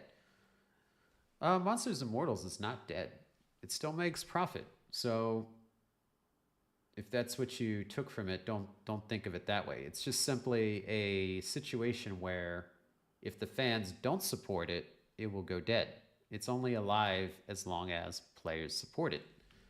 So it's very much alive right now. It's selling really well. But if House of Ashes was a concern because it sold so low because the fans, it's not one of the YouTube horror games, so they didn't support it like they did all of the other DLCs. So if that continued, then the game would go dead. So we kind of go DLC to DLC. If the fans keep supporting it, the game stays alive and we keep making content. But if the fans are only willing to support, Poppy Playtime or FNAF or Bendy or, all those YouTube horror games, kind of indie horror games, then, it'll be hard to keep the game alive because not all of those indie horror games want to do a multiplayer collaboration. So we try to include other indie horror that are not on YouTube and AAA games. And if there's not as much interest in those, then it'll be hard to sustain the game. So fans really need to support every DLC that comes out for Monsters and Mortals if they want us to keep going with it. Because a lot of times there's a lot of fans, they just want to see new things exist, but they don't want to buy it or support it. And if you do that, then you go out of business. That's just not how it works. We can only survive, a game can only survive if the fans support it and buy it and pay for it. If Dark Deception didn't get any support, it would be a dead game. That goes for any game.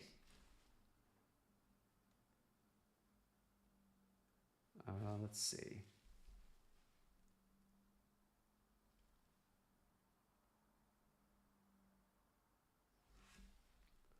Which which Monsters and Mortals DLC was your favorite? Was it Poppy Playtime? No, my favorite is probably surprisingly Monstrum. I just think that one was a lot of fun to work on, and I like the environment the best. Close second would be Silent Hill. And then, yeah, probably Poppy Playtime. Or no, House of Ashes would be after that. I think, surprisingly, Poppy Playtime's my fourth favorite.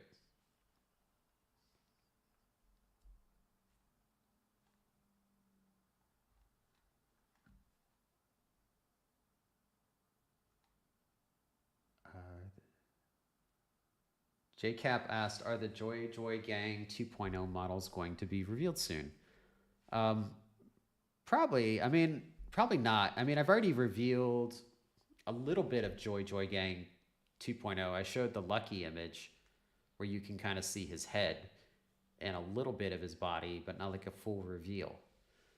So it's kind of like that's where I'm going to kind of leave it at. I don't want it to be fully revealed prior to the game release.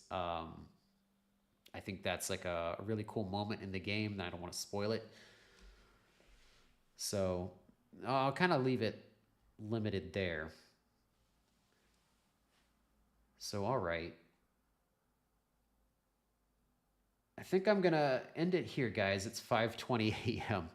We made it. You didn't make it 6 hours, but you definitely made it 3 hours and 20 minutes, which is probably one of our longest live streams ever. And I can feel myself fading, so it's getting hard to kind of keep talking and keep my eyes open.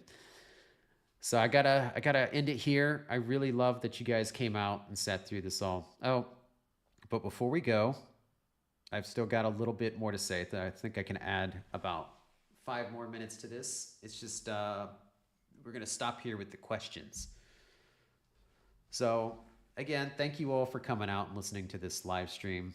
We have some big news for Dark Deception in 2025, besides what I've kind of announced already with the chapter 1 through 4 update coming in early 2025, and chapter 2's release, and this Coma Vicious Sisters DLC for Monsters and Mortals, and the Piggy Doors combo DLC that will be coming, you know, a little bit later after that.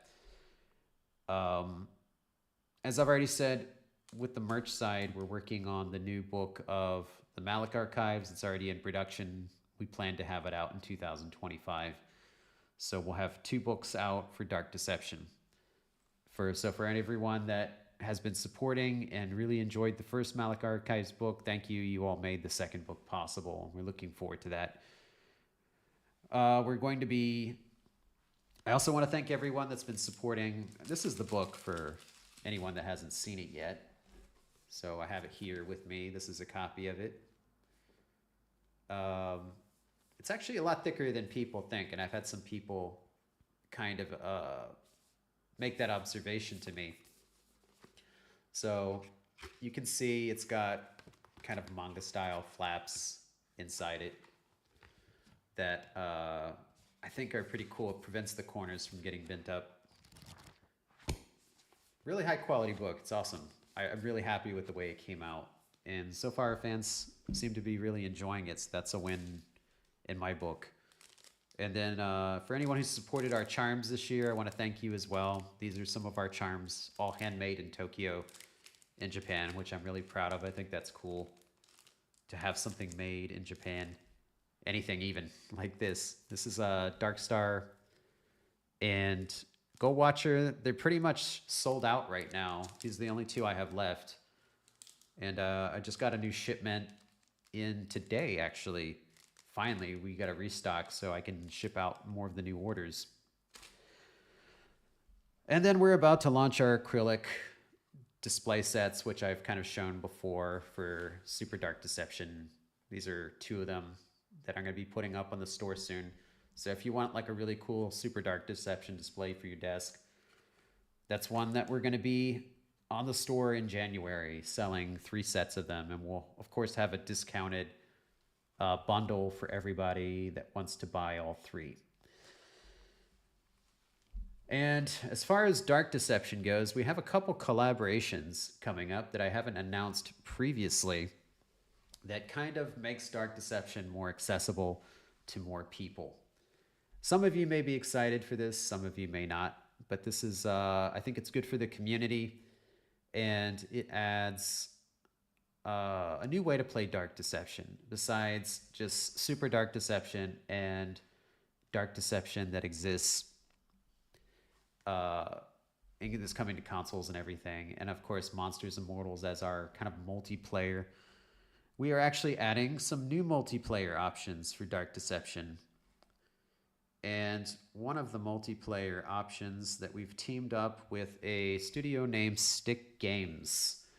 If any of you are familiar with them, they've recently worked with the Euphoric Brothers on a Fortnite version of Garten of Banban. So we are working with Stick Games. They are also making a Fortnite version of Dark Deception. So in 2025, you will be able to play an official Dark Deception map in Fortnite based on the Dark Deception universe. In addition to teaming up with Stick Games, we also have 2 other partners that we're teaming up with to bring official versions of Dark Deception to both Roblox and Minecraft. So soon you will also be able to play official versions of Dark Deception in Minecraft and Roblox, and each one has a spin-off story with unique original characters that will kind of tie into the Dark Deception universe, and each one offers very, very different gameplay. So I think it's a great way for us to experiment and give people an alternative multiplayer option for Dark Deception, to experience a different way to play Dark Deception, have a different storyline to go through, much in the same way of the Malik Archives expands and explores different, different territory for Dark Deception. This will as well. So we're going to be sharing screenshots and videos of that fairly soon in 2025. I think they're all doing a great job, and I'm very excited to share that. I myself play Minecraft and Roblox a lot with my son, and I think they have some really great custom environments and maps in those. And I have always thought like we needed to have an official one, so now we do, and it's coming in 2025. So I hope that excites some of you, and I'm looking forward to seeing it live and playing with all of you. So won't be too much longer for that. But that's it for the live stream. And of course, you know, as we go through 2025, we'll get more Chapter 5 news and teasers and updates until, you know, the awaited day arrives. So thank you all for your patience with Chapter 5. I promise you, it's unlike anything we've ever made before, and it will be worth the wait when it finally is done. So until then, we'll keep doing these live streams, keep giving you guys more teasers and more glimpses, and eventually you get to see it all. So thank you all again for tuning in, and I will see you next time see you next year in 2025. Happy New Year to all of you. Stay safe. Don't play with illegal fireworks.